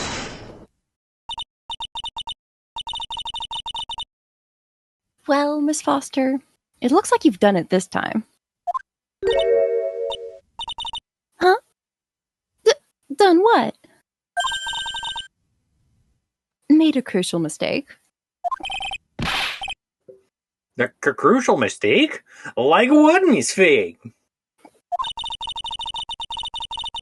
The killer broke into the trunk of the stolen car and hid the body in there. You're saying you saw that, right? With your very own eyes? Yes. And? It's simple, Miss Foster. Take a look at the diagram. The place you claim to have taken the photo from that day is here. Do you see what I mean? Even if you tried to see the car, this outcropping of rock is directly in the way. Ah! That's right, Miss Foster. From where you were standing, you could not have possibly seen the killer's car. Objection! Ah! I admit that the diagram shows a large outcropping of rock. However, it isn't so tall that it would stop her from seeing the car. That's right. It's not high at all. I was able to see his car just fine. You said you were surrounded by cliffs. I'm so sorry, but that just doesn't wash.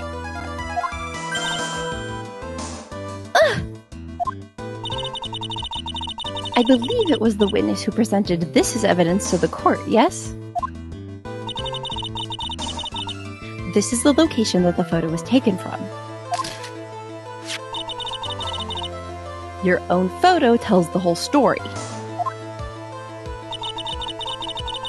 You can clearly see the left side of the bridge. But the outcropping that is being referred to is really more like a cliff. That's what I was saying.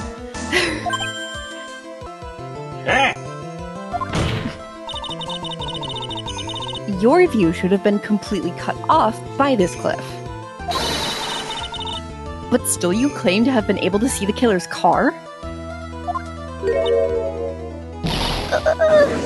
No!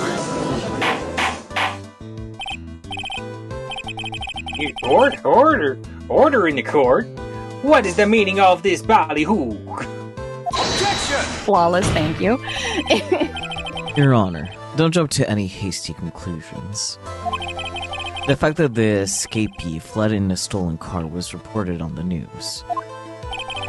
After witnessing a murder, I'm sure you can appreciate that the witness was very upset. She must have heard about the stolen car and convinced herself that she saw it.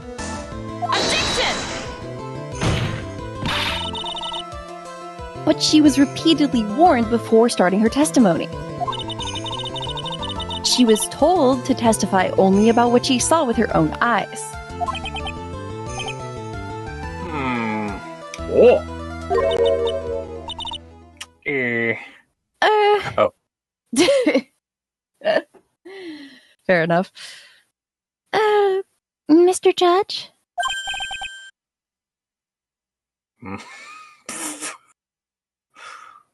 What is it? I think I must have remembered things wrong. Hey, wait a minute. You can't just say that. Objection! Miss Faye, no one on the face of the planet is perfect.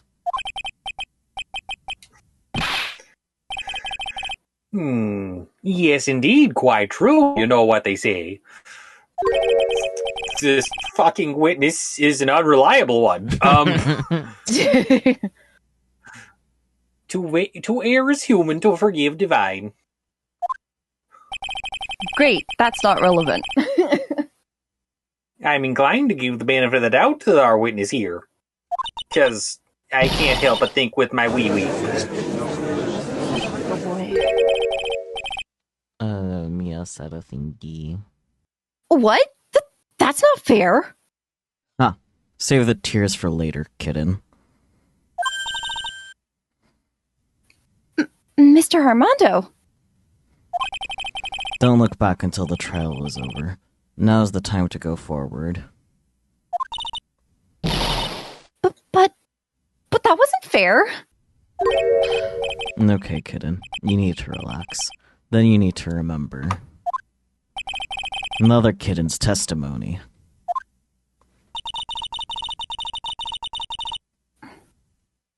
The killer broke into the trunk of the stolen car and hid the body in there. So tell me, how did she know that? How did she know that he broke into the trunk? Aha!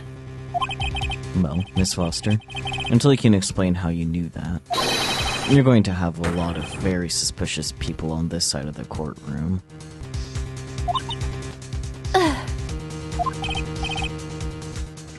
Real witness? Well, I'm certain that he broke into the trunk. Because there were marks left on the trunk lid. And how do you know that? Right, because she doesn't have that picture. Huh.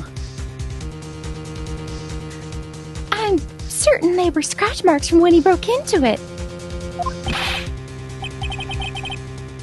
What? Let me see that photo.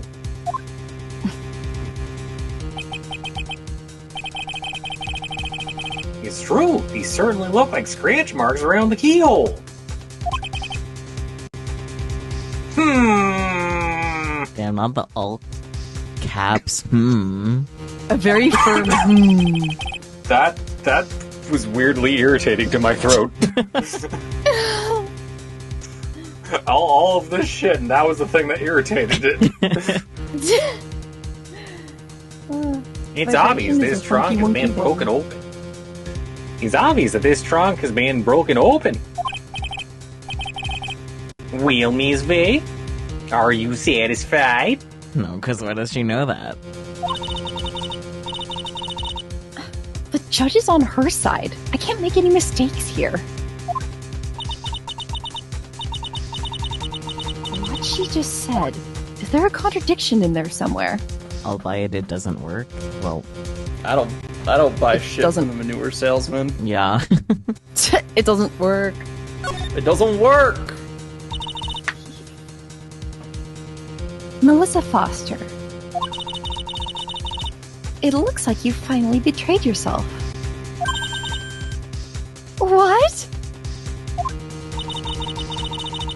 You said you were in a field taking photos of wildflowers. But even so, you knew about the scratches. The question is when? When did you get a chance to see those scratches? The gasp.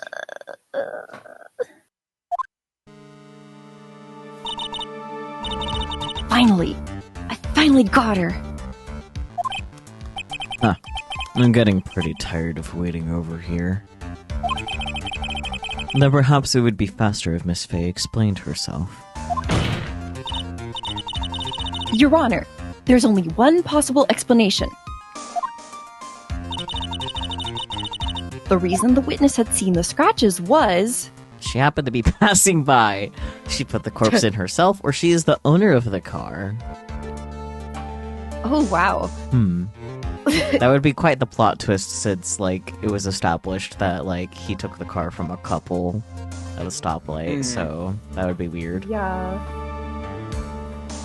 So, Corpse. yep. Yup. If she put the corpse in herself, then she is real fucking strong, because corpses are heavy. I was gonna say, yeah. There's only one way that the witness had the chance to see those scratches. Yes? What is it? The woo? Naturally. Not the ooh woo. One could say they're a dead weight. So true. When she opened the trunk and stuffed the corpse in herself. Gasp. The person who really hid the body in the trunk of that car was...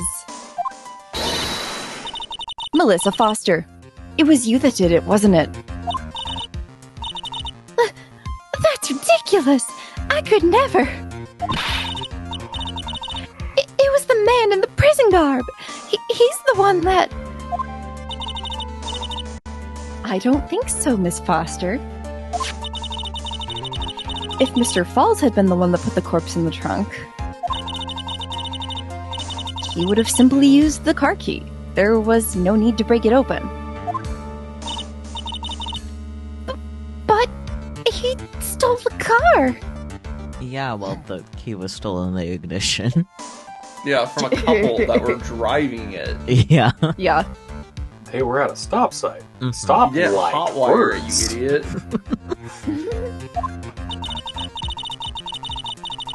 He stole it from a young couple that had been waiting at a red light. Which means that the key would have still been in the ignition. Oh! I see.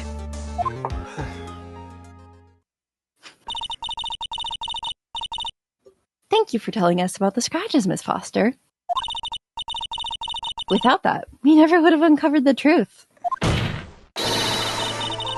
That it couldn't have been Mr. Falls that put the body in the trunk. Objection! Oh! Preposterous to even suggest that the witness put the body in there. If that were true, then how do you explain the photo that she took? The corpse could only have been put in the trunk when the incident occurred. Or after it, rather, but you know. And we already know that at the time, she was taking photographs.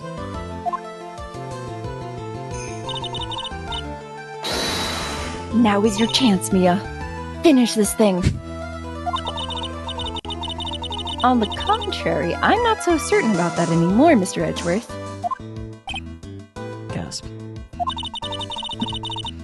There's no need to think too deeply about it. What I'm saying is the shutter for this may not have been pushed by Miss Foster herself. The timer function? Yeah. Okay. Let's take another look at this camera and see what features it has, shall we? It has a timer built into it, even a mini tripod.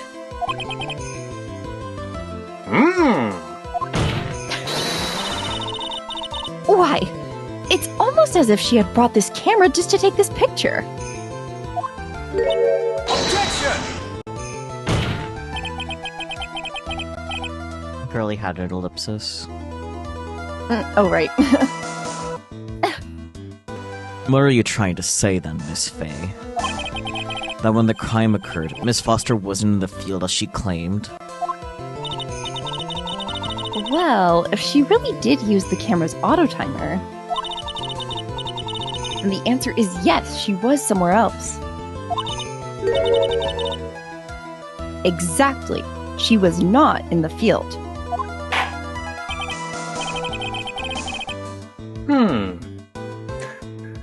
Would the defense please explain further? Listen, this is a crucial point. Where was Miss Foster when the incident occurred? In answering that question, will also make clear Miss Foster's true identity.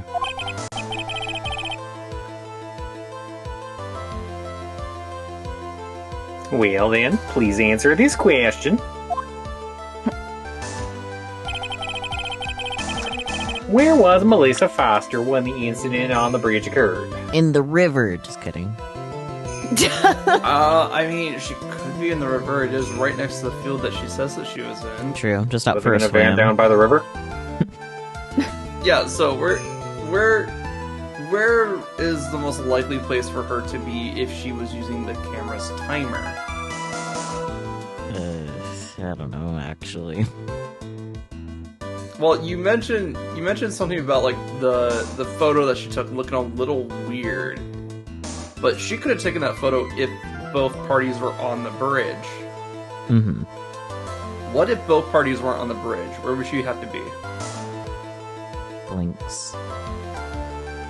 Well, she is a female, What does her gender And have you to do need- with anything? and you need a male and a female in the picture, right? Okay, so you're suggesting give us stage? Yeah, Okay, but where does that put her for the sake of the question? in the victim spot. Okay. Okay.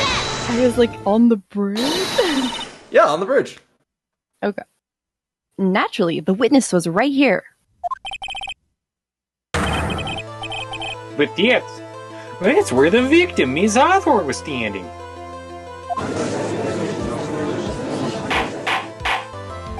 Why did the judge look like a fucking Wookiee from that distance shot? Order, Ms. Fay, what on earth? Your Honor, if I may. You may not. You're Mia. After parting with the victim on the bridge, the defendant fled by car.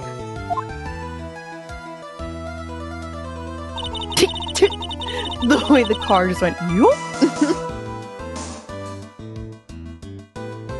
But that would mean that there was no time to put the victim in the trunk. In other words, if someone put the body in the trunk, it could only have been before the defendant met the victim. Objection! How asinine. Of course, Mr. Falls met with the victim. The only person with opportunity to have put the victim in the trunk is the same man that killed her, Terry Falls. You still don't understand, do you, Mr. Edgeworth? By the time the witness's photo was taken, the victim was already dead. The person in the photo was not Valerie Hawthorne. Objection! What? I've never heard anything more ridiculous in my entire life. Just wait, buddy. Then who exactly is the victim in this photo? It's obvious, isn't it? It's your own witness.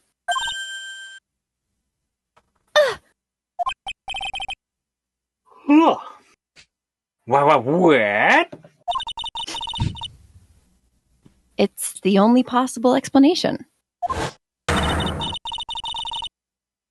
The woman that Mr. Falls met on the bridge that day was not Valerie Hawthorne. It was you, Melissa Foster. Me? Let's remember that it was raining and foggy on the mountain that day. Mr. Falls himself believed that the woman in front of him was Valerie Hawthorne. Objection! But the defendant knew Valerie Hawthorne very well. After all, she was the woman whose testimony helped get him convicted. But since then, my client has spent 5 hard years in a federal penitentiary. He couldn't remember exactly what she looked like anymore. You're just making this up as you go along. Where's your proof?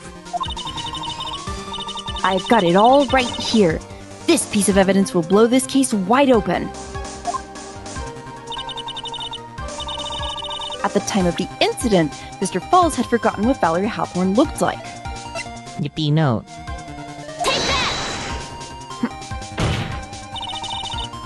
Mr. Falls had forgotten the victim's face. That's why he needed some piece of identification, namely, this muddy scarf.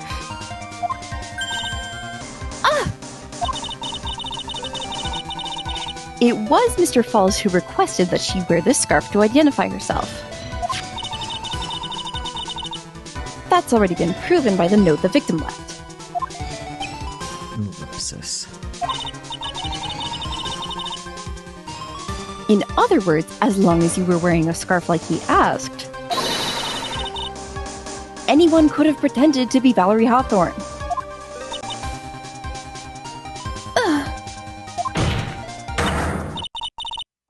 Well, what do you have to say to that, Melissa Foster? No!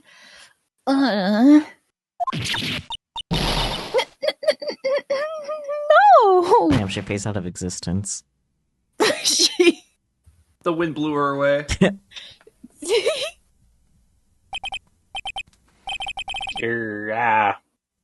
Where's Miss Foster? Gone. She's collecting herself in the lobby. In the rafters.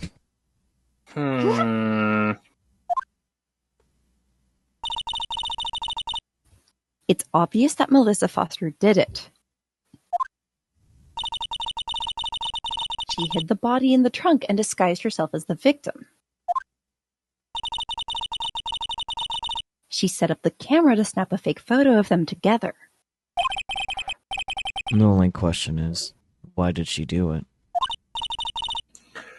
Well, isn't that obvious? She's the real culprit. Huh. Well, we'll have to wait for Miss Foster to compose herself before we can start again. Until then, this court is in recess. Oh my god, recess.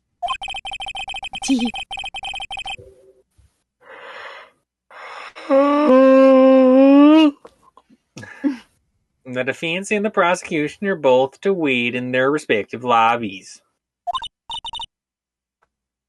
Yes, Your Honor. Understood. Very well, this court is in recess. To be All right, continued. who gets the Swains? Me. I want them.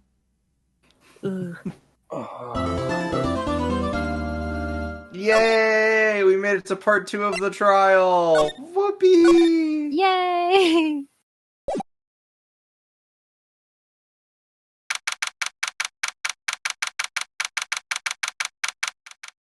February 16th, 1:14 p.m. District Court, Defendant Lobby Number 4. February 16th, isn't that our friend anniversary? Something like that, yeah. Gasp. Wow. Mr. Falls, He goes like, "Grah!" or something. Eek! I'm sorry! I'm sorry! The ball is his stress toy. Yeah, chew toy. I want to say thanks. You're real good. You really hooked me up. With a ball? You're still on death row. True. Yeah. Thanks. We're almost there. Once I prove that she committed the crime. Yeah. Well, there's one more big obstacle we got to get past. Obstacle? Yeah. Motive. Why would Melissa Foster kill that policewoman anyway? Motive, huh? Anyway, we're still badly in need of information. Information. Right. What we need the most is info about this Melissa Foster herself. All we know is that she's a student studying literature. And one more thing. What is it? Well, the incident that happened 5 years ago, of course. The kidnapping murder case that Zebra Boy is on death row for. I didn't do nothing. I didn't kill nobody. I never lie. Mr. Falls. In that case, tell us more about it. About what happened 5 years ago.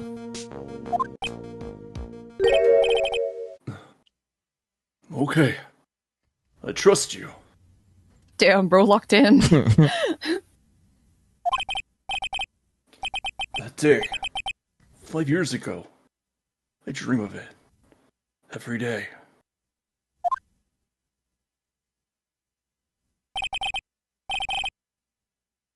This picture, it reminds me of everything. Bridge looks the same, just like then, 5 years ago. Like it could fall apart. Fall apart any minute.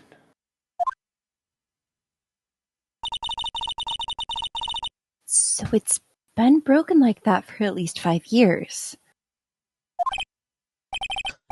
Sorry, buddy. But you sound like the one that could fall apart at any minute.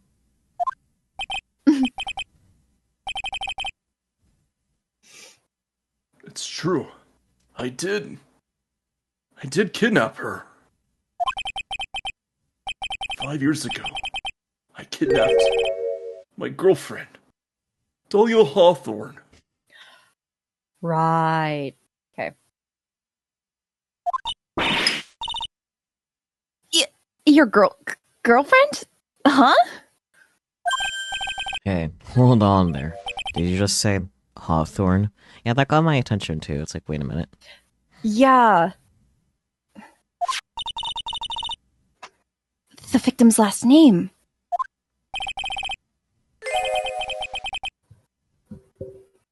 Dahlia Hawthorne.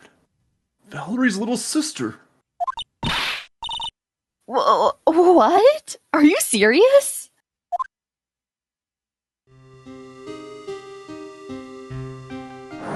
Right, the girl. Let her go.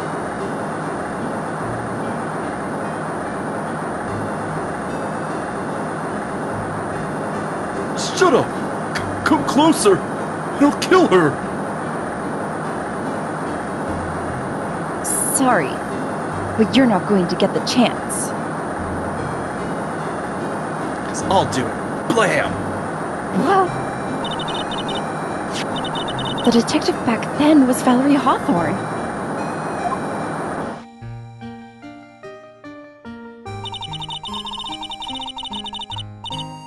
At first I thought shooting someone for a kidnapping was crossing the line, but if it was to protect her little sister, I can understand why she did it. Ron! No, protect sister! Valerie betrayed me! Betray us! What do you mean she betrayed you? Everything! All lies! All make-believe! Kidnapping, too! Make-believe kidnapping? Dahlia, my girlfriend, my love, my teen angel. Wait, can we check how old he is? Like, hang on. Too old. He, Too Twenty- old. he would have 25. been like. He would have been like 20. Yeah. Yeah, and she would have 20 been dating a 14. 14! Yep. Yeah, okay, buddy, you need to stay in jail after this one. Yep. Yep.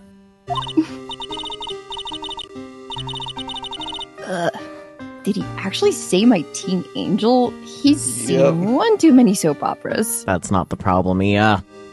I do anything she says. Anything Dahlia says. Anything Dahlia says. Hold on a minute. What you're saying is that the kidnapping 5 years ago was planned by... Yeah. Me and Dahlia. And Valerie, too.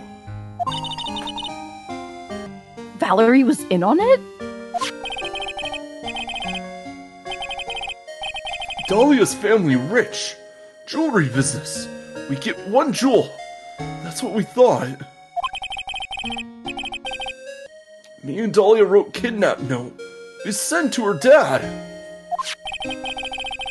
Asked for $2 million diamonds. Tell him to make exchange on Dusky Bridge. We tell him Valerie to make transfer because she knew detective. Having a police detective in your pocket is a useful thing, alright. In the end, you were planning on splitting the 2 million 3 ways, huh? Yeah, but that woman.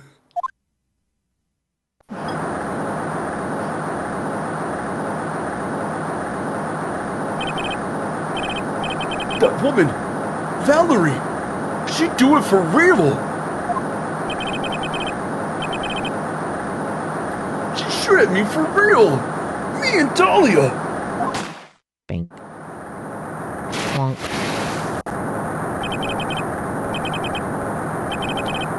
I was shot in arm.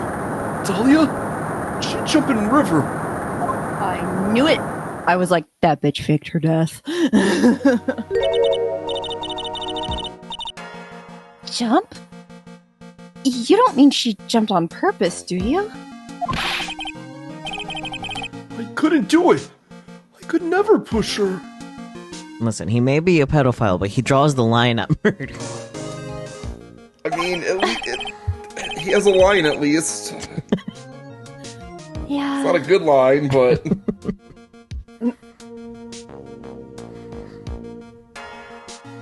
Anyway, I blacked out. Woke up with police all over. And that's when they decided to give you the death sentence. I couldn't believe it. That woman, she betrayed me.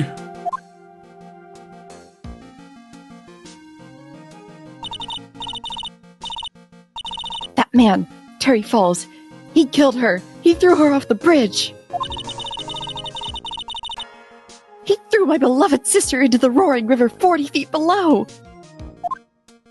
Well, and also because he was saying that, like, they're trying to, like, extort Dahlia's family because of the jewelry business, but Valerie's her sister, so she's involved too. Yeah. This is very strange. These 5 years. All I wonder is, why? Why?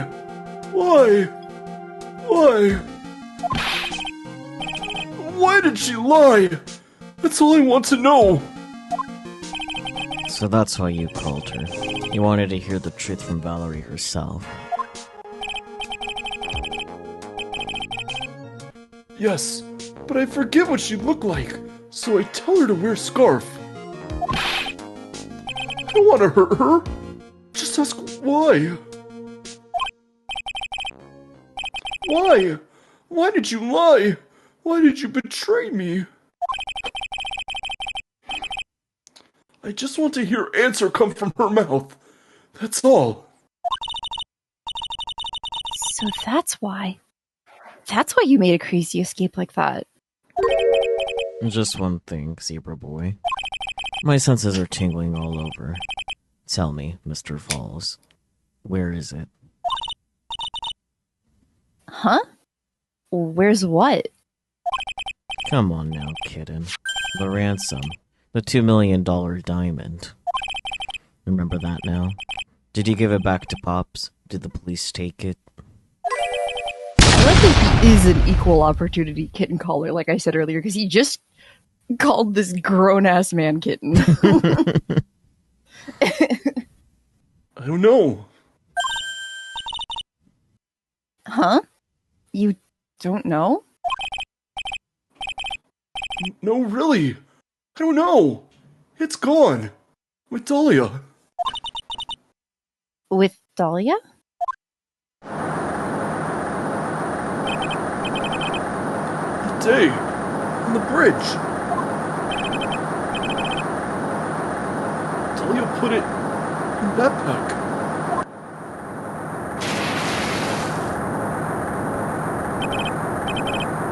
Now gone. Dahlia. Gone. Forever. Into Eagle River.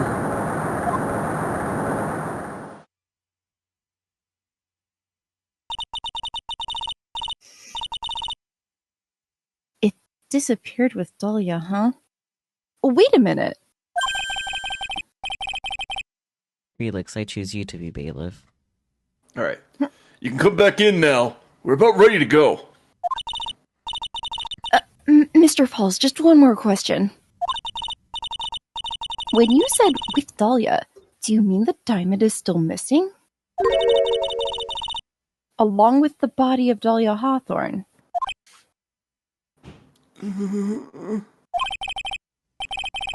Never found her.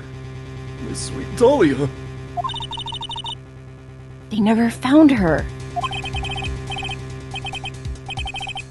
Swallowed by river. Gone. Dahlia. My teen angel. Blech. Your teen angel? How old was she anyway? Just 14. Well, now I have something else I need to prosecute you on. 14? I guess you were robbing cradles before diamonds. She plans a fake kidnapping and disappears into the river with her rock worth $2 million. Man, oh man. Angels these days. To be fair, I could picture Dahlia, like, leading him around on a leash. I mean... Yep. Just big, the ball big chain. puppy. No thoughts. No questions. Nope. One question. Why? Exactly. Why? Falls takes the fall. gets a one-way ticket to death row. Is Dahlia Hawthorne an angel, or is she really It's time. Bitch. It's time, kitten. It looks like we have a few more aces up our sleeve now. You bet. Diamond added to the court record. A $2 million gem used as ransom for Dahlia, lost to Eagle River 5 years ago. The training wheels come off now, Mia. You got to strike while the iron is hot. And that's one of my rules. Remember it. Okay. February 16th, 1:49 p.m. District Court Courtroom, number 4.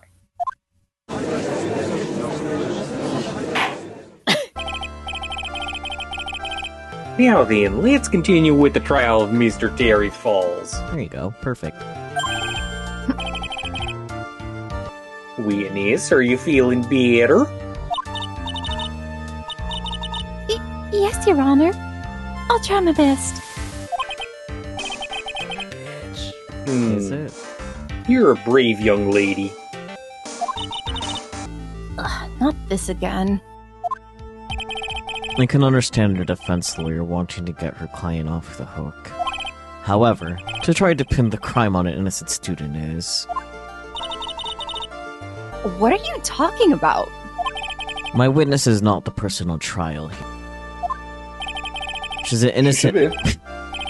She's an innocent bystander who witnessed a violent crime, and that's all.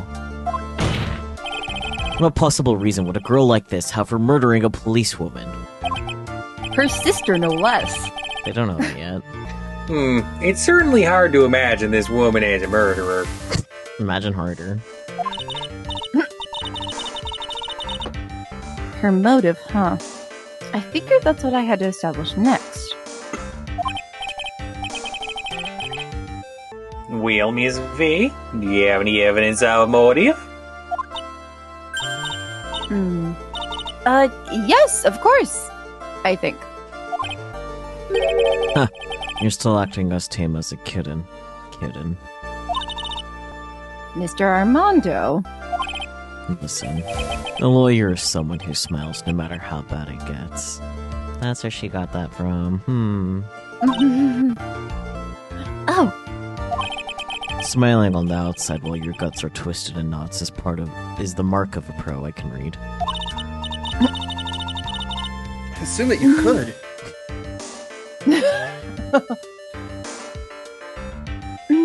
maybe so, but I wish you would quit grinning at me like that.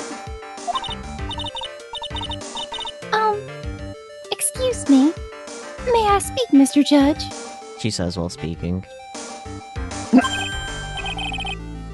Of course, Mr. Judge is ready anytime you like. I'd like to say something. Some people here are suspicious of me, right? That's why I at least wanted you, Mr. Judge, to know that is not true. Girl.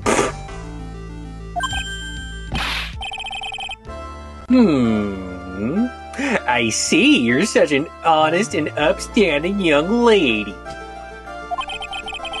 It looks like this witness is a real professional. What do you mean? Look at that 100-watt smile. Just when things are darkest for her. Click, she lights right up. Very well then, let's hear what the witness has to say. Oh boy, Melissa Foster's history and plate sounds. My bad.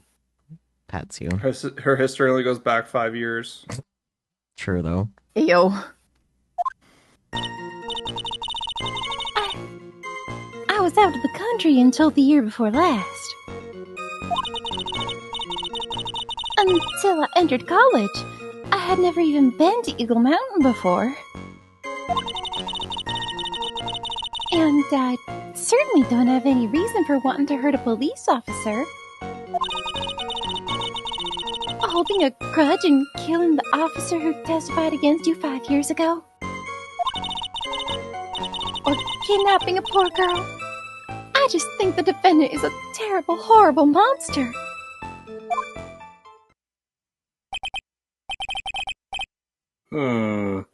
Out of the country, eh? Precisely. Furthermore, she has no possible motive for committing murder. Indeed. You're up to bat, kitten. Sharpen those claws and put on your best smile. You bet. Somehow I have to tie her to this case. So how are we proving that she's Dahlia? Vote. Oh, we're voting? Okay. Press quote-unquote Melissa on the statement, holding a grudge against and killing officer who testified against you 5 years ago.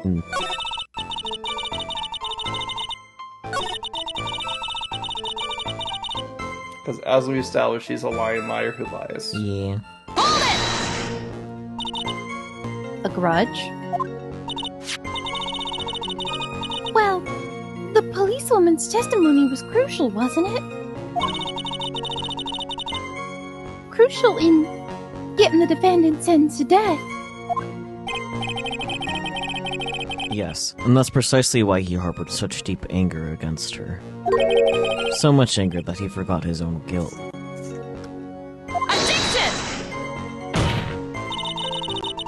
My client has always maintained that he's innocent of those charges. He seems rather forgetful. Your client, I mean. Ugh. Not only did he forget about what he did, but he forgot the poor policewoman as well. What do you mean by that? Your client. He forgot what the detective looked like, right? It's too bad for her that he didn't forget about her testimony as well. Okay, but like, if he was holding a grudge, how would he forget what she looked like? Like, let's be real. Yeah. Yeah, I feel like if you're having a grudge, you would sear that face into your memory. Mm-hmm. Absolutely. Like... Well, she's right about that. Mr. False, he is kind of forgetful. Press harder or wait and see? I think press harder? Plus. Yeah. Because, like, she's right, but also wrong. Plus her Yeah. until she pops. Mm-hmm. You said he forgot what the detective looked like. What did you mean by that? Well, he couldn't tell who she was without some kind of identification, right? Quite right. That's why the victim was wearing a scarf as identification. Why, if I had been wearing a white scarf that day, then he probably would have tried to kill me.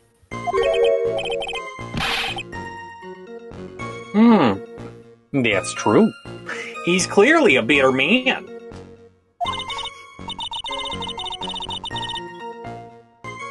This is bad. Mr. Falls' reputation just keeps getting worse and worse.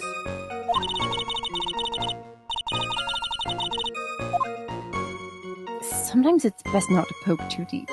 What should I do with that last statement? Haven't added to the testimony, duh. She literally just said, well, if I was there, then he would have confused me for her. Weird thing to say. Yep.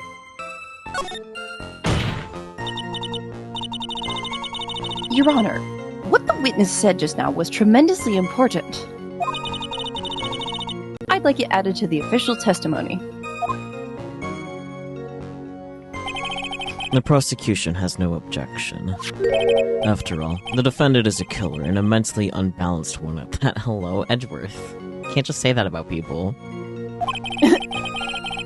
That testimony only helps to further prove that point.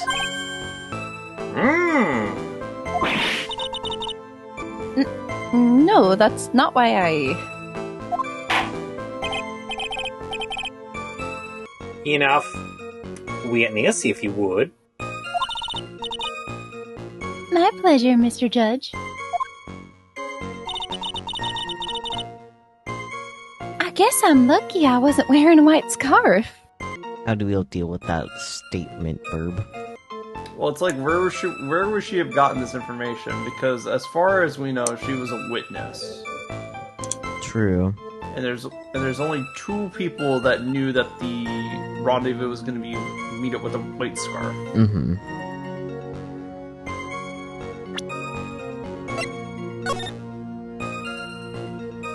Yeah. Yeah. You got it. Yep. So do we present that on this specific statement? Yep. Okay.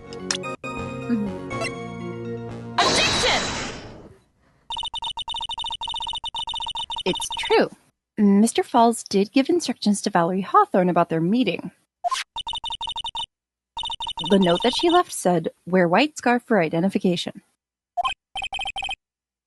Yes, what about it? Isn't it obvious? Doesn't it strike you as odd? That note was a secret piece of evidence. How is it that the witness knows about it?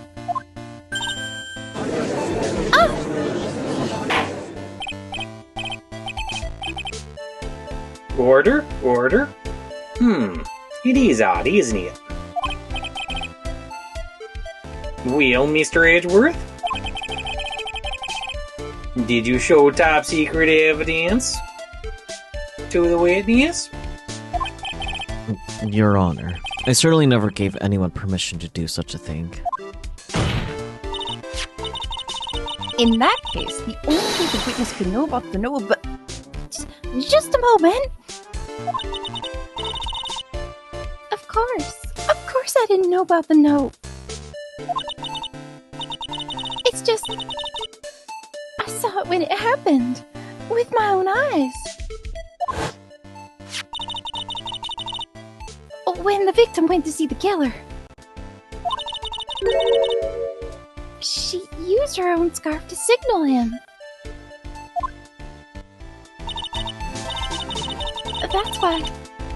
That's why I assumed that the signal was a white scarf.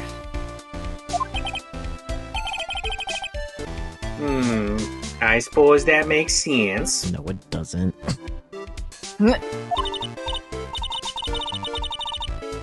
Come on, Mia. You can't let her weasel her out of it that easily.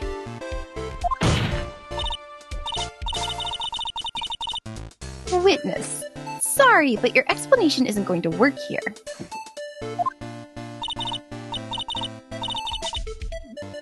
But why? It's true. That's what I saw. Impossible. There's no way you could have seen the victim use a white scarf to signal him. Oh, because it was blue. Yeah. Yeah, it's so funny. You've said several times in your testimony that the victim was wearing a scarf. A white scarf, correct? Yes. Is something wrong?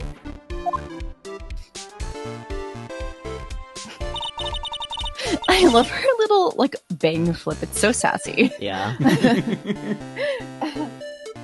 That's what I'd like to know, Miss Foster. Oh, look at this. It's the victim's scarf. Ah! Melissa's just, oh shit, it's blue. Blue? Just like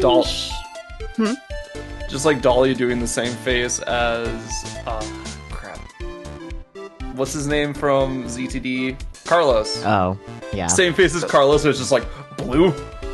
Yeah. Oh boy.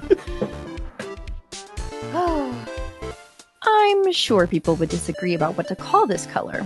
However, it certainly is not white. You knew what the note said. She knew the contents of the note? No! It says, wear white scarf for identification. That's the reason why you said it was white.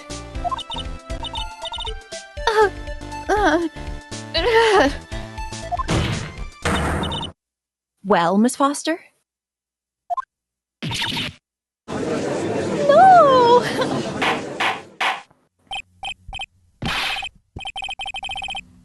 Order, order. Mr. Edgeworth, I'm waiting for an explanation.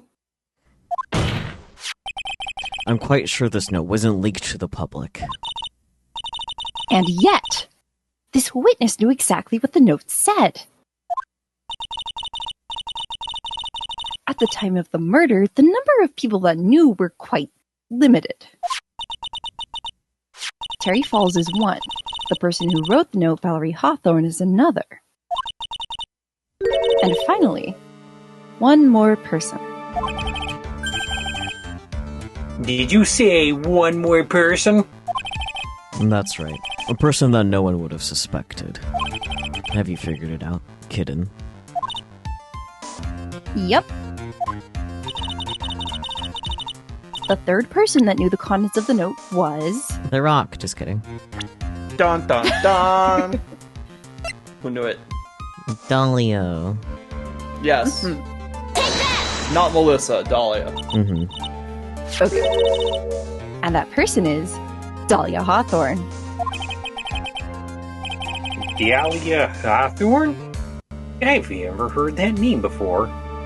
I would assume you've at least heard the last name, Judge. It's slow, it's okay. Look at the victim's note. This is what it says. Talk to Dahlia. Tell her this time. There's her name, right there. Well, what's this? So who is this person? This Dahlia Hawthorne? A lying liar who lies. So true. Miss Faye must be desperate if she's trying to bring the dead back to life. The dead? Dahlia Hawthorne was the victim's deceased younger sister. She was killed in a crime 5 years ago. Killed in a crime? You don't mean... Yes, she was kidnapped and killed by Terry Falls.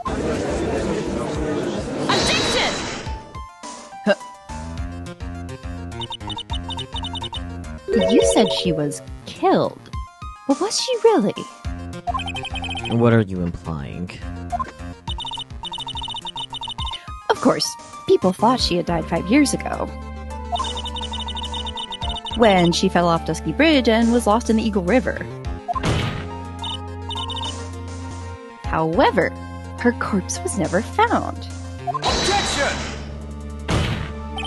She was declared illegally dead 5 years ago. Isn't that too soon to be declared legally dead for missing? Yeah.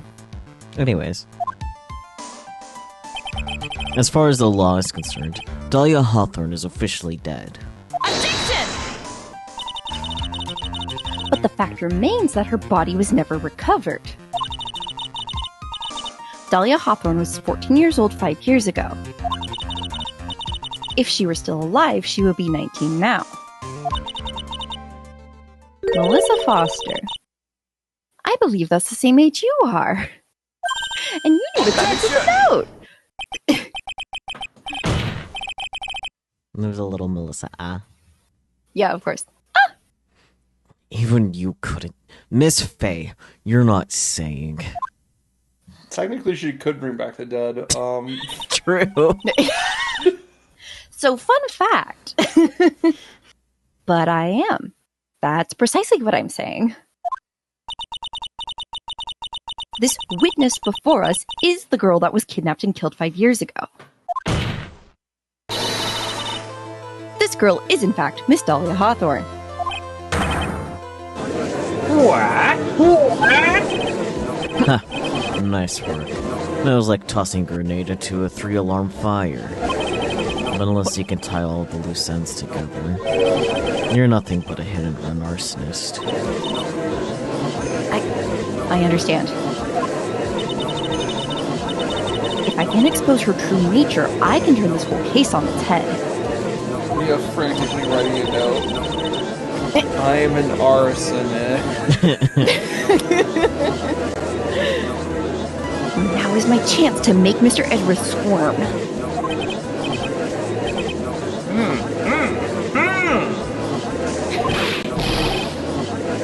Witness, just who are you anyway?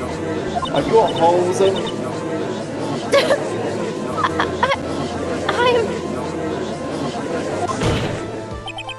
I didn't think it'd come to this. And that's enough. You don't have to say any more, witness. Don't cut her off. That's rude. Yes, I understand. What?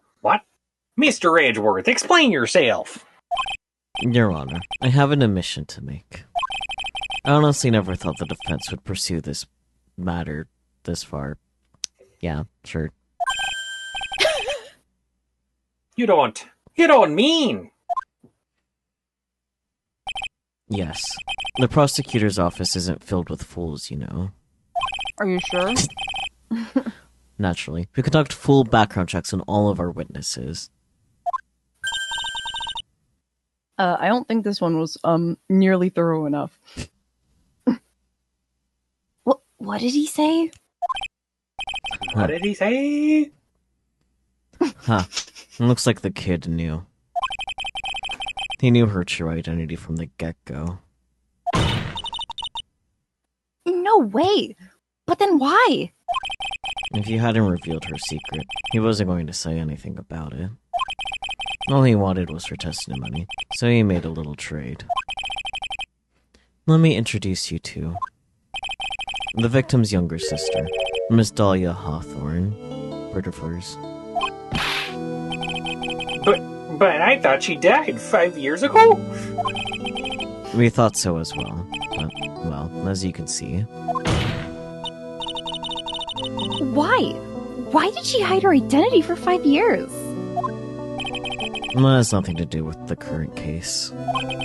She was merely an accidental witness to a crime. Accidental? I don't believe that for a minute. A minute. The Canadian accent is rubbing off on all of us. Whew. For the last 5 years, she's been playing the role of victim. And now we find her acting suspiciously at the scene of another murder. Objection! Really, Miss Faye. I must say, your strategy here is painfully obvious. You're trying to pin your client's crime on an innocent witness in order to win. At any cost. How dare you? Hot calling kettle. Please, let us take a moment to think. 5 years ago, this girl was kidnapped and nearly killed. But even worse than that, 5 years later, Dahlia Hawthorne lost something much more precious. Her big sister. Miss Faye must be insane to even suggest that she murdered her. Okay, but, like, she totally did. Sorry. What? I'm inclined to agree with the prosecutor's logic. Miss Faye, do you have any evidence to back up your assertion? What possible reason would this witness have for killing her beloved sister? Well, you see. I thought I was winning, but somehow he's turned it around on me. Huh. I think you need a little push in the right direction, kitten. As this I'm saying again. The defense is prepared to present evidence supporting our claim.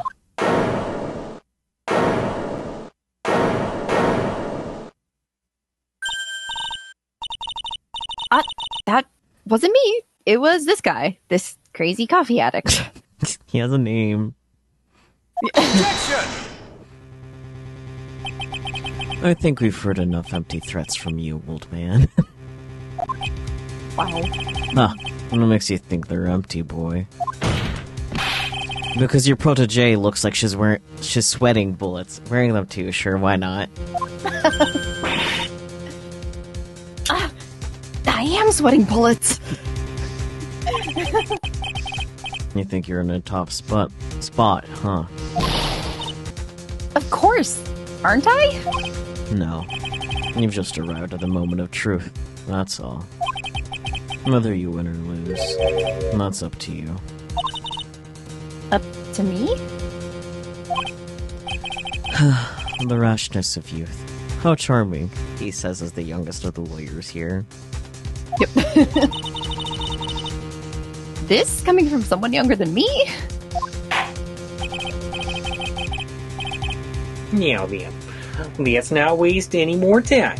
Miss Faye, what motive would this witness have for murdering her own sister, Valerie Hawthorne? The diamond? I would think No. Victim's note. Oh.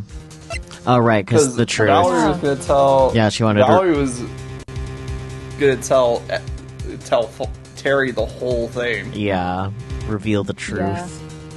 And also the big thing, Dahlia's still alive. Yeah.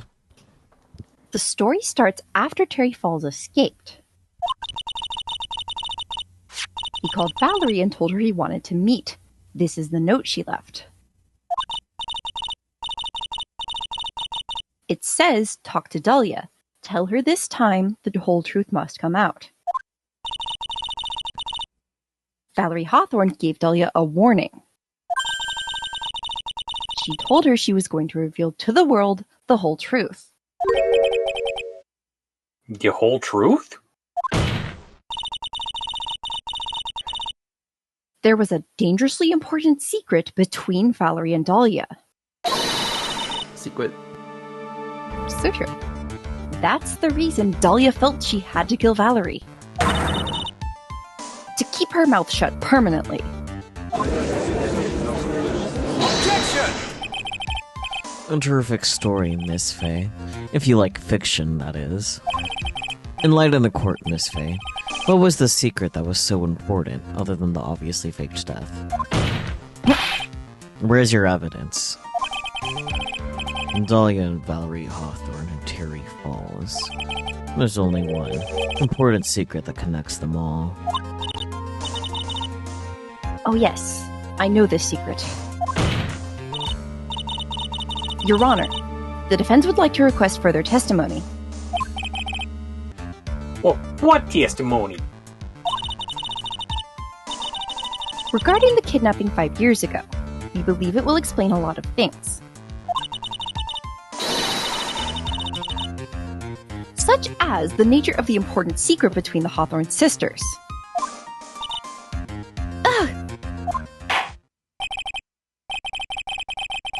Very well. I'll grant you your request for further testimony. I know it'll be painful for you, but can you enlighten us once more, my little maple leaf? Ick. Ick. Why is he so Canadian? That wasn't the problem, but go off, I guess. Yes, I'll try, Mr. Judge. Putting on the old charm one more time, Dahlia? I mean, that's all she's got at this point, so, like... Yeah. She has his hot chip and lie. Mm-hmm. Yeah. But this will be the last time you hide behind your womanly wiles.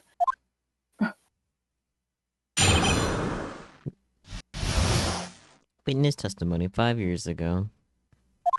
5 years ago, I was kidnapped by Mr. Falls.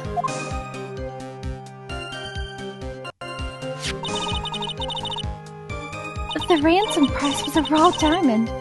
My sister Valerie brought it to the bridge.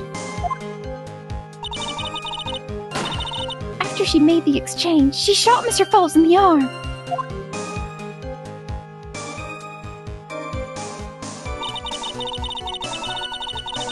That's when Mr. Falls tried to kill me by shoving me off the bridge from behind.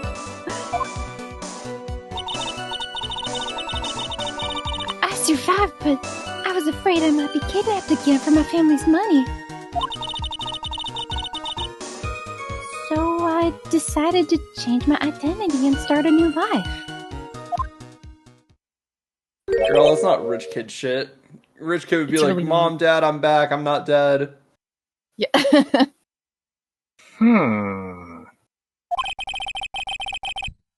The kidnapping left her emotionally scarred.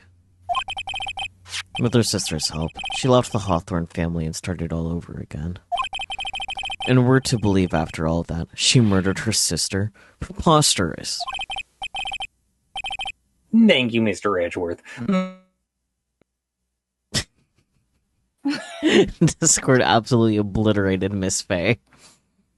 Yeah, Judd all I heard was Yeah. all I heard was microwave noises. Yeah. Thank you, Mr. Edgeworth. Ms. Faye? Yes, Your Honor. As you've heard, the witness is still traumatized from the kidnapping. Okay, she should go to therapy for that then. That has nothing to do with the price of tea in China.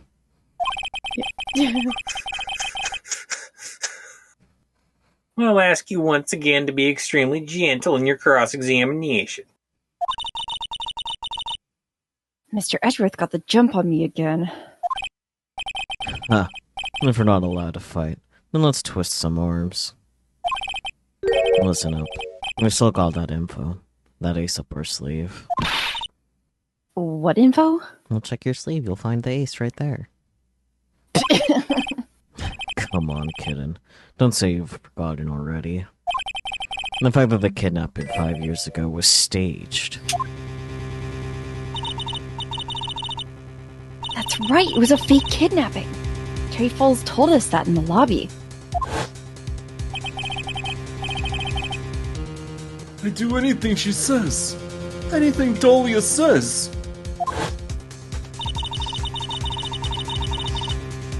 What you're saying is that the kidnapping 5 years ago was planned by... Yeah. Me and Dahlia. Valerie, too.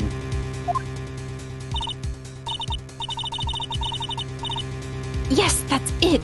The fake kidnapping is your best shot, Mia. That's her secret.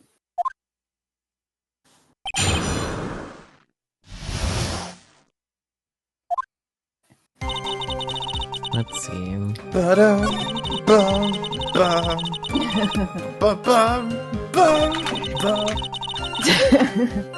Anyway, so Terry tried to kill this bitch. Present the bridge map. Like the statement that I have highlighted right now, right? Yep. Okay. Breach map. Yay. Yippee! You say that Mr. Falls pushed you into the Eagle River. However, that's hard to believe. But it's true. I felt a push on my back. I'm certain of it. It was Mr. Falls.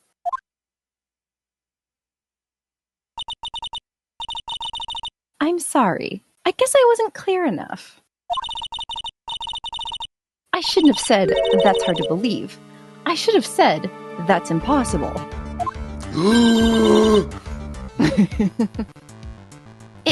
Impossible? I ask that the court recall the condition of Dusky Bridge now and 5 years ago. That bridge hasn't changed one bit in these last 5 years.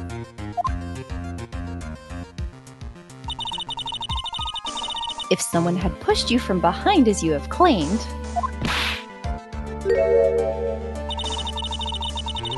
instead of being carried away by the river,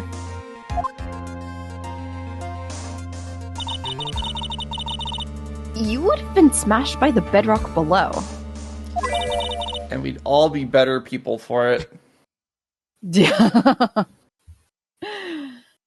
A most certain death.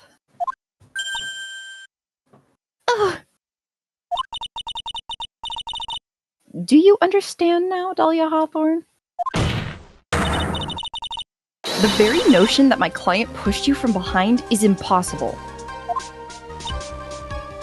Objection! Yeah, because you lived. So true. Right? Your Honor, this event occurred 5 years ago. Why? For all we know, the water level in the river may have been higher back then. But it's 40 feet from the bridge to the river. A small change in the water level wouldn't have made a difference. Ugh.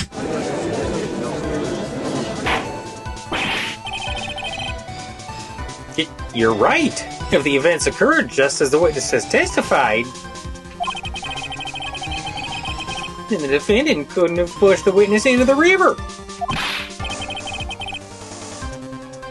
Young lady, what is the meaning of this?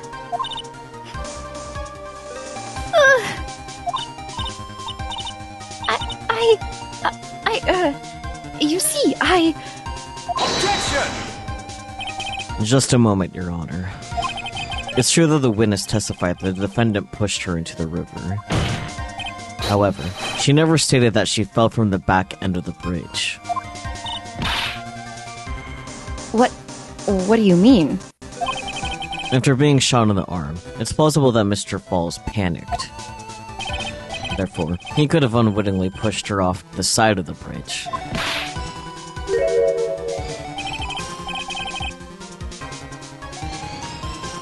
If that's true, she would have fallen into the river. Well, Miss Hawthorne? Is Mr. Edgeworth's explanation correct? Why are you asking her? now that you mention it, I do remember now. When I fell off the bridge, my skirt got caught on one of the bridge's side wires. You can't be serious. Order in the court. It seems Miss Faye's assault has finally reached its conclusion. Not now, Mia. This is no time to retreat. Unfortunately for you, this is just the start of Miss Faye's assault. What? I believe your reasoning went something like this, Mr. Edgeworth. After being shot in the arm, it's plausible that Mr. Falls panicked. Therefore, he could have unwittingly pushed her off the side of the bridge. However, once again, I'm forced to say that's impossible. Ridiculous. What's so impossible about it? Oh, he's got his frown lines early now. Because your flawed logic contradicts the court record. Witness's photo. Feel free to take a look at it. That's some high-ass wire. Yeah. There's also like multiple supports along the way too, so it kind of been like pushing between gaps. Yeah. Like maybe if she was a baby, but...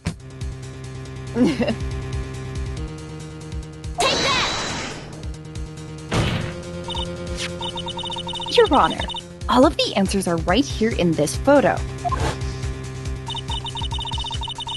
Take a look at the wires supporting both sides of the bridge. They extend up to about 5 feet off the ground. Yeah, it's like they didn't want anybody accidentally falling off this bridge. It would be impossible to push someone off from there. Objection! No! But let's remember the size and strength of the defendant. Wires like this wouldn't be a problem for him, Edgeworth. Yes, they would. He could have easily picked up a 14-year-old girl and thrown her over. With a shot arm? Brother. With a shot arm, you also just said he was panicking. Yeah. Unless he whipped her around like she was a fucking rag doll, I don't think it's gonna work. Yeah. So young and already so forgetful, Mr. Edgeworth. Mr. Falls had been shot in the right arm. Yeah. And more importantly, Valerie Hawthorne had her gun trained on him at point-blank range. Ugh.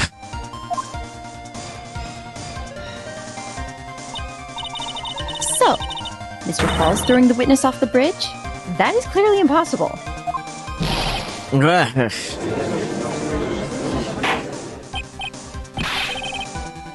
Order? What is the meaning of this? Dahlia Hawthorne. You jumped into the Eagle River intentionally. What? What is this? Objection! Indeed. What do you mean by such a ridiculous remark? Yes, it's ridiculous. My sister was there to help me. She had her gun and handcuffs. She could have saved me. Jumping into a raging river like that would have been suicide. Perhaps, but still, that's exactly what you did. You were probably confident that you could handle the swift current. But even more so, the witness had a much more compelling reason for jumping into the river. Objection! Oh, then what was it? What was so important that she'd want to jump into the river? The witness is still alive. This fact alone explains everything. This is why she jumped. This is why she risked her life by jumping into the rapids of the Eagle River. The diamond. Shiny rock. Yeah. Wow. 5 years ago, something else disappeared along with Dahlia that day. The item that Valerie brought up the mountain with her, the $2 million diamond.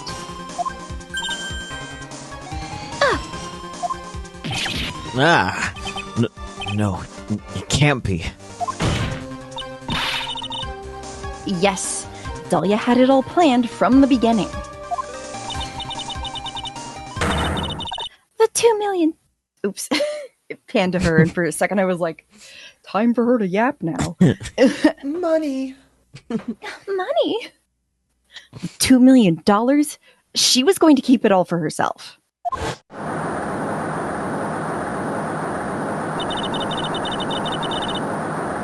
She forced Mr. Falls to help her fake the kidnapping. Think.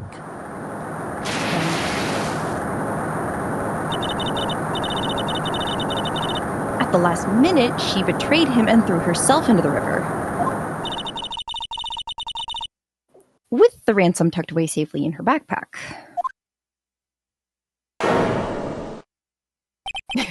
Why, that's simply ridiculous. Objection! Order! Your Honor, 5 years ago, the witness was only 14 years old. Yeah, great can come soon. Yep. Do you really... And also, if she can, haul a body around now, imagine... She was strong from the get-go, y'all. Mm-hmm. Do you really think a 14-year-old is capable of such a demonic plan? Have you seen 14-year-olds, Edgeworth? They have no morals yet. They're still figuring that shit out. This woman is a demon. And there was one more person who helped make a demon out of her. Her sister, Valerie Hawthorne. You mean the victim was involved in the kidnapping plot as well? Objection! But she was a detective then. You're saying she participated in her sister's kidnapping? Precisely. I'm sure that it weighed heavily on her conscience for the past 15 years. Oops, 15? Damn. 15 years. She was committing crimes at -1? Right? Damn, they do start early.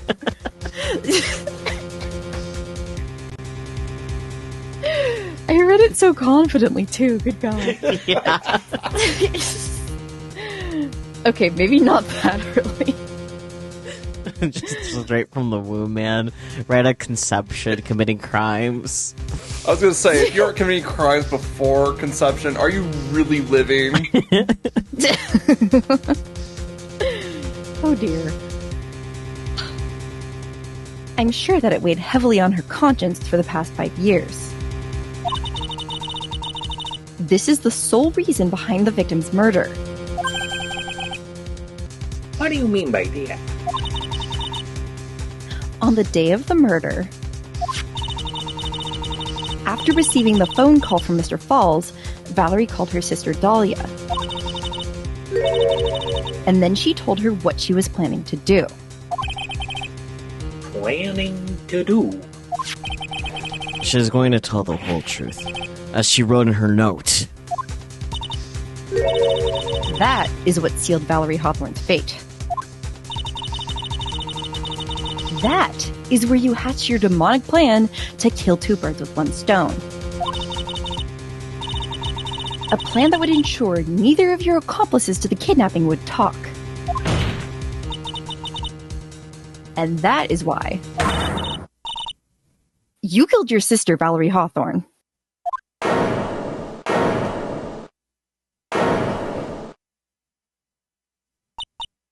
Oh boy.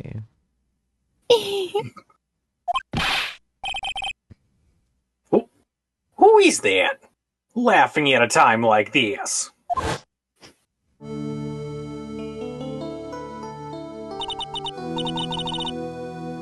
Forgive me. It's just hilarious. Oh, witness? Is that you? Oh, he is dumb as not even 2 rocks. Just the one. You amuse me, woman. Miss Mia Fey.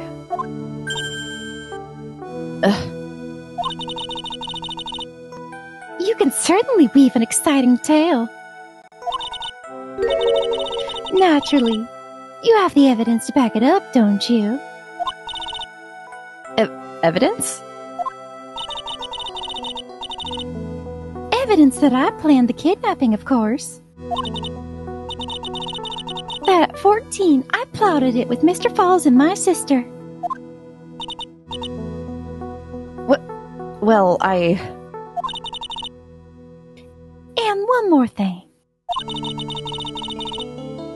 What happened to the $2 million diamond? Ate it. If you can't provide evidence to at least show that, Well, Miss Fey? I don't know. what a joke. You, Miss Fey. Are you stupid or something?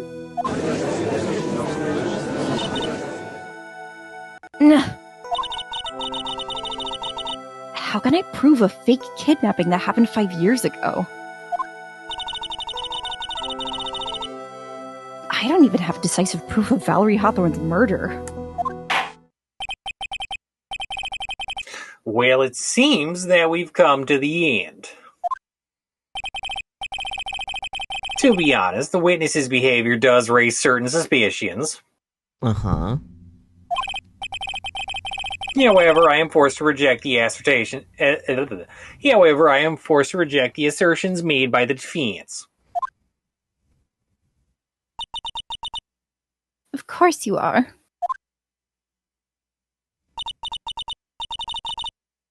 Is this it?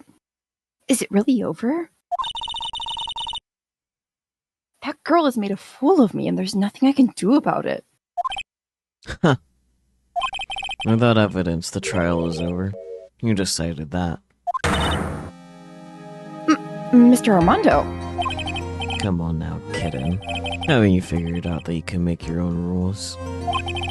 For example, even if there's no evidence, there's still testimony. Testimony? On the day in question, Dahlia Hawthorne murdered her sister, Valerie Hawthorne. She hid her body in the trunk of Mr. Fall's stolen car and then went to meet with him, disguised as her sister, Valerie Hawthorne. That's what you think, right? Yes, that's right. In that case, there's only one answer, right? There's only one person left who can testify about Valerie Hawthorne's murder.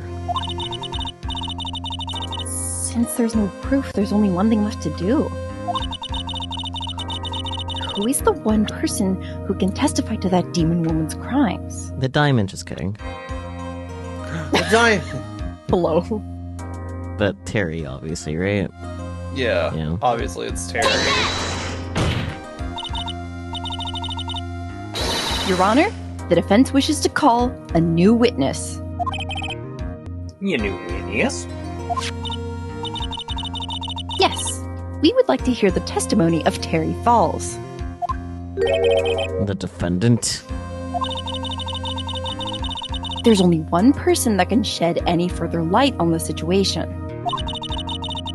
Only one person that knows what Dahlia's role in the kidnapping was. Only one person that can say whether the person in the photo is Valerie Hawthorne. Or whether it was in fact her younger sister Dahlia disguised as her.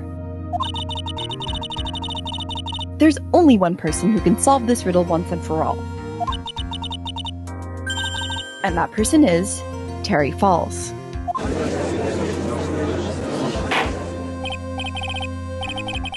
Well, Mr. Edgeworth, what is your take on this?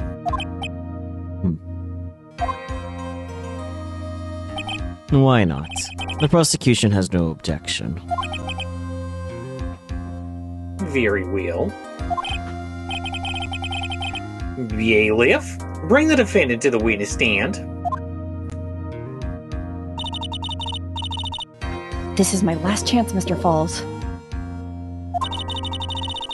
My last chance to establish Dahlia's guilt. You're all I have left.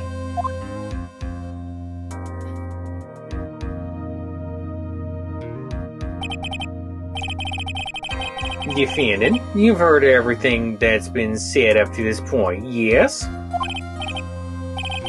I don't believe it. No way! Dahlia died! 5 years ago! Valerie betrayed me! Mr. Falls. I don't know what she said to you 5 years ago, but one thing is clear. Dahlia is very much alive. And you were used for $2 million. That's not true. Mr. Falls, there's only one question I want the answer to. 2 days ago on Dusky Bridge, who did you meet? Was it Valerie Hawthorne, or was it Dahlia Hawthorne? Dahlia. Did you betray me?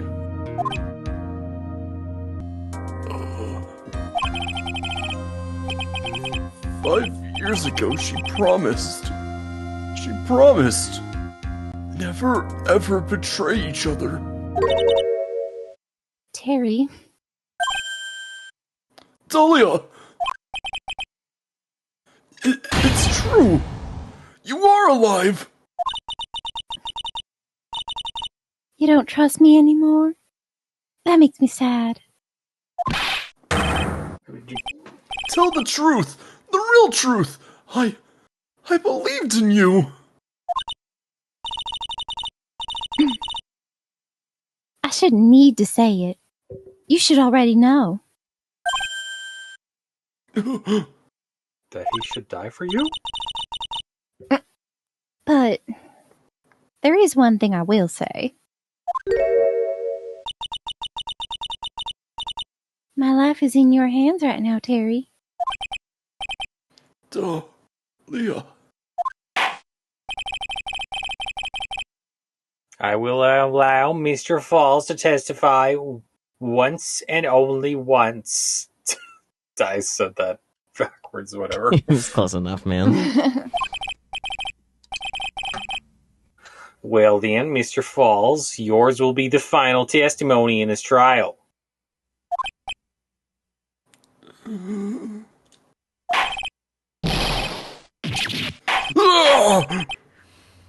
Yeah, I'm sorry. I apologize. And I just had like witness before Terry freaked. Yeah. Yeah.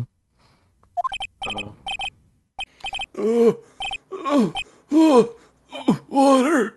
Please! Water! He does look very dehydrated.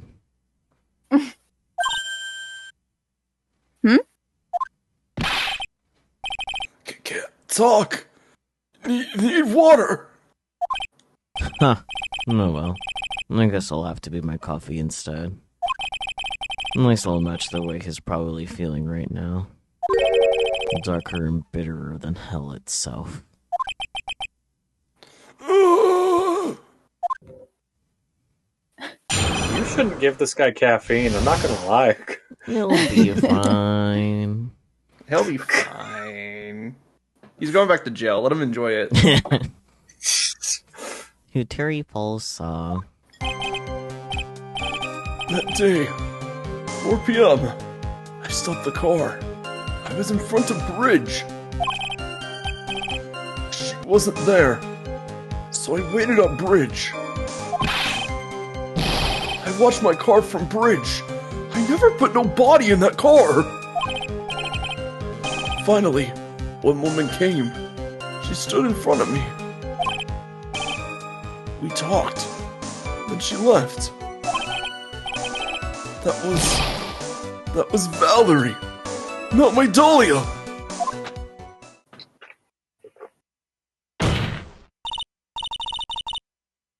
Mr. Falls, you're covering for her.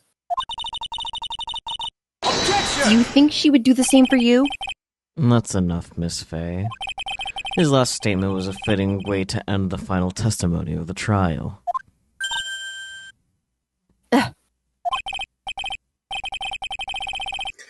Well then, Miss Vey, please proceed with your cross-examination. Is this how you want it to end, Mr. Falls? Another guilty verdict to go along with your death sentence? Murder doesn't care about himself. True. There's only one person who can stop it. You, kitten. I think.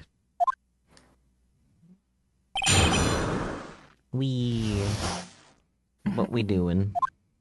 Present witness's photo to the statement she wasn't there, so I waited on Bridge. And if you look at the photo, you'll see why. I did think that was weird.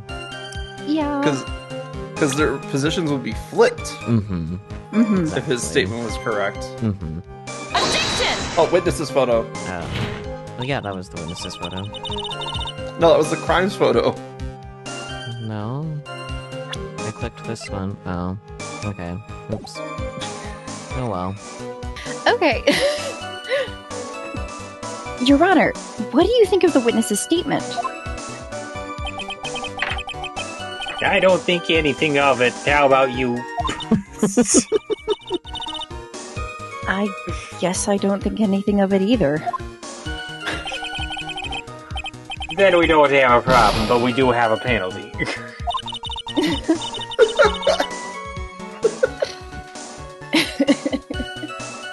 If there wasn't a problem, couldn't he just let it slide? Oh my god, the penalty conversations are great. Yeah. Too bad we've not seen more of them. Yeah. At the same time, I don't mind missing them. Yeah, exactly. Because otherwise we run through our HP bar so much. Mm-hmm. Yep. So when you got to the bridge, no one had arrived, huh? So you waited on the bridge. You're sure of that? Yeah, I'm sure. You're sure, huh? Well, then, I'm sure too, Mr. Falls. I'm sure that you're lying.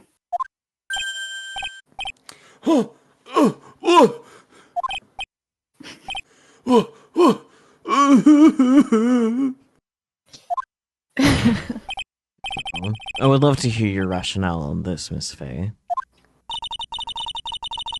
You want to know who arrived at the bridge first? Just look at this photo. It's perfectly clear. Obviously, the person that came first would be the one at the end of the bridge, right? But that's the victim at the end of the bridge.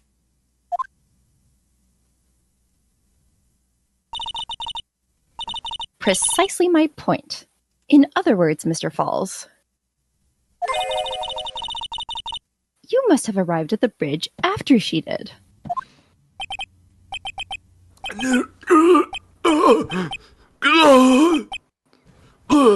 Yeah, I'm gonna fit that ball in your mouth. It's too big.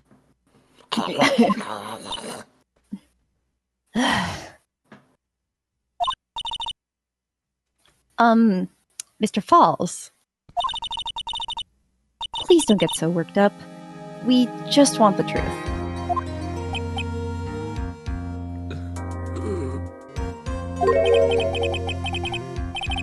I got there around 4 o'clock. It's true.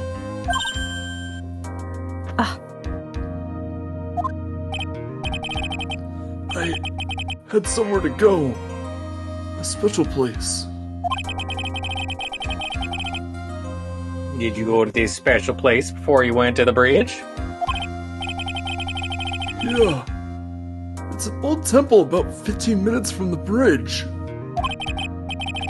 5 years ago, me and Dahlia, we promised each other. We swore we wouldn't betray each other. She brought a memento to represent our love. A memento? It's the diamond. 5 years ago, I hid under the base of a tree there.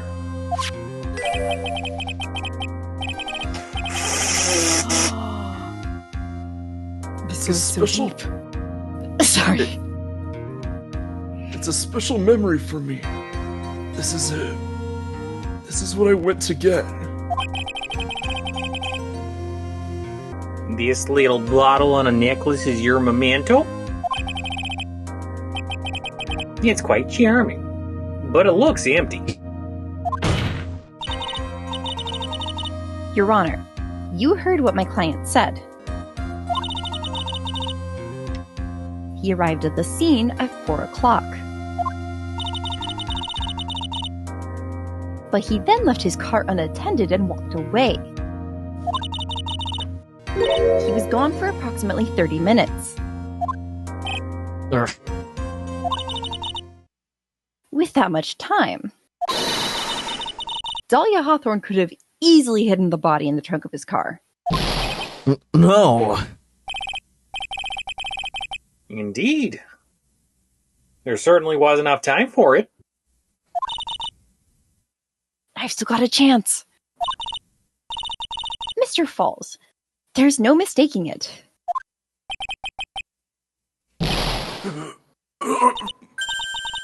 Huh?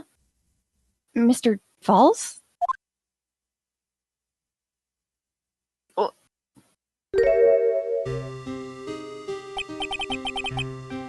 That's enough. Please. Witness? I promised her 5 years ago. If it ever happens, that we can't trust each other no more, then we're supposed to drink bottle. No, stop the trial. Your Honor, we need a recess. I was stupid. Couldn't keep promise. So I did it. I drank this. No! We're so close! Just a little more. I was going to prove your innocence. No. Don't want that. Don't trust self. Maybe kill again. Kill sweet Dahlia. Again. Mr. Falls. Mr. Armando. Thanks for the coffee.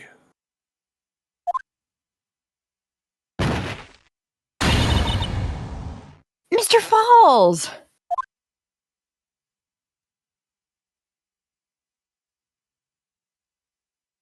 Damn.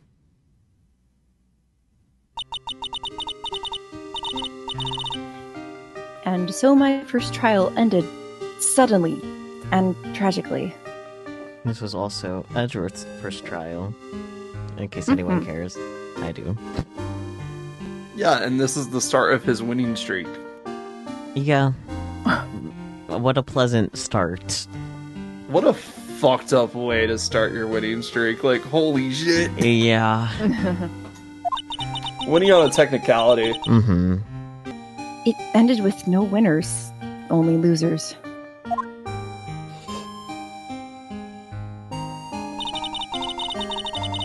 I ended up with a wound that cut so deep into my soul I thought it'd never heal. That's fair.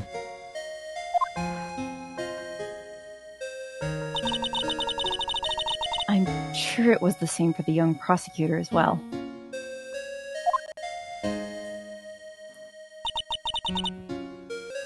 But one person,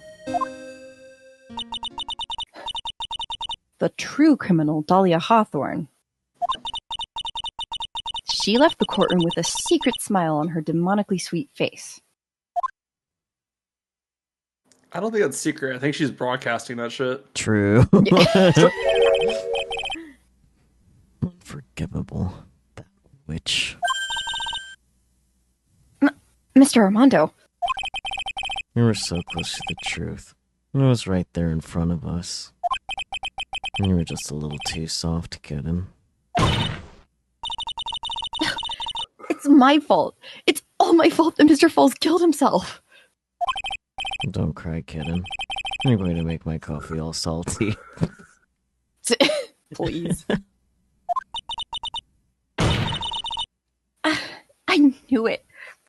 I knew I wasn't cut out for this. Mia. Ugh.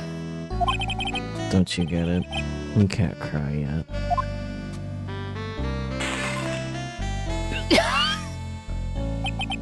The only time a lawyer can cry is when it's all over. Mr. Armando, that's great, but we really should get you medical attention for that, like right now.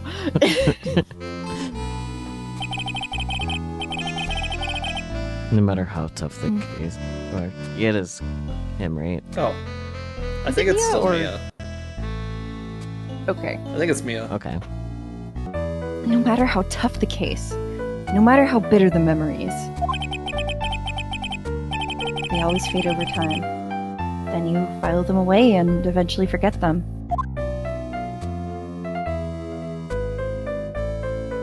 So now I know his sleeves are stained red because of all the blood. Sure. Sheesh. 1 year later, in this very same courthouse. Perhaps it was Phoenix for those previous two. Maybe, but... I myself got wrapped up in that case.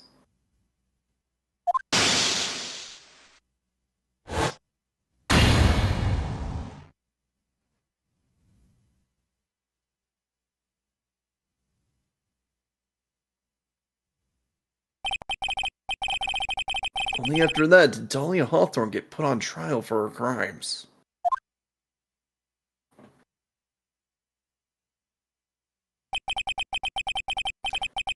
The verdict that was ultimately handed down to her was...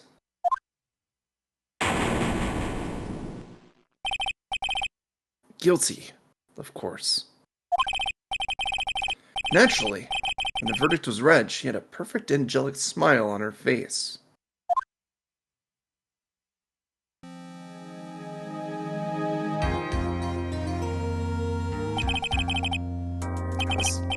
it was finally all over. At least, that's what I thought at the time. Unfortunately, I couldn't have been more wrong. It's been 5 years, and now something has happened that's made me remember all this.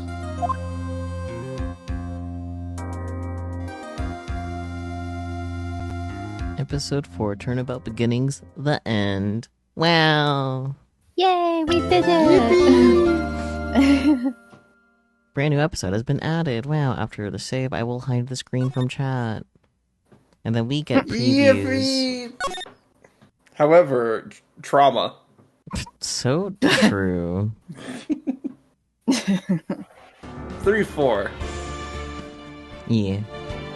I think the setup is worth it for the payoff in 3-5, but oh boy, it's...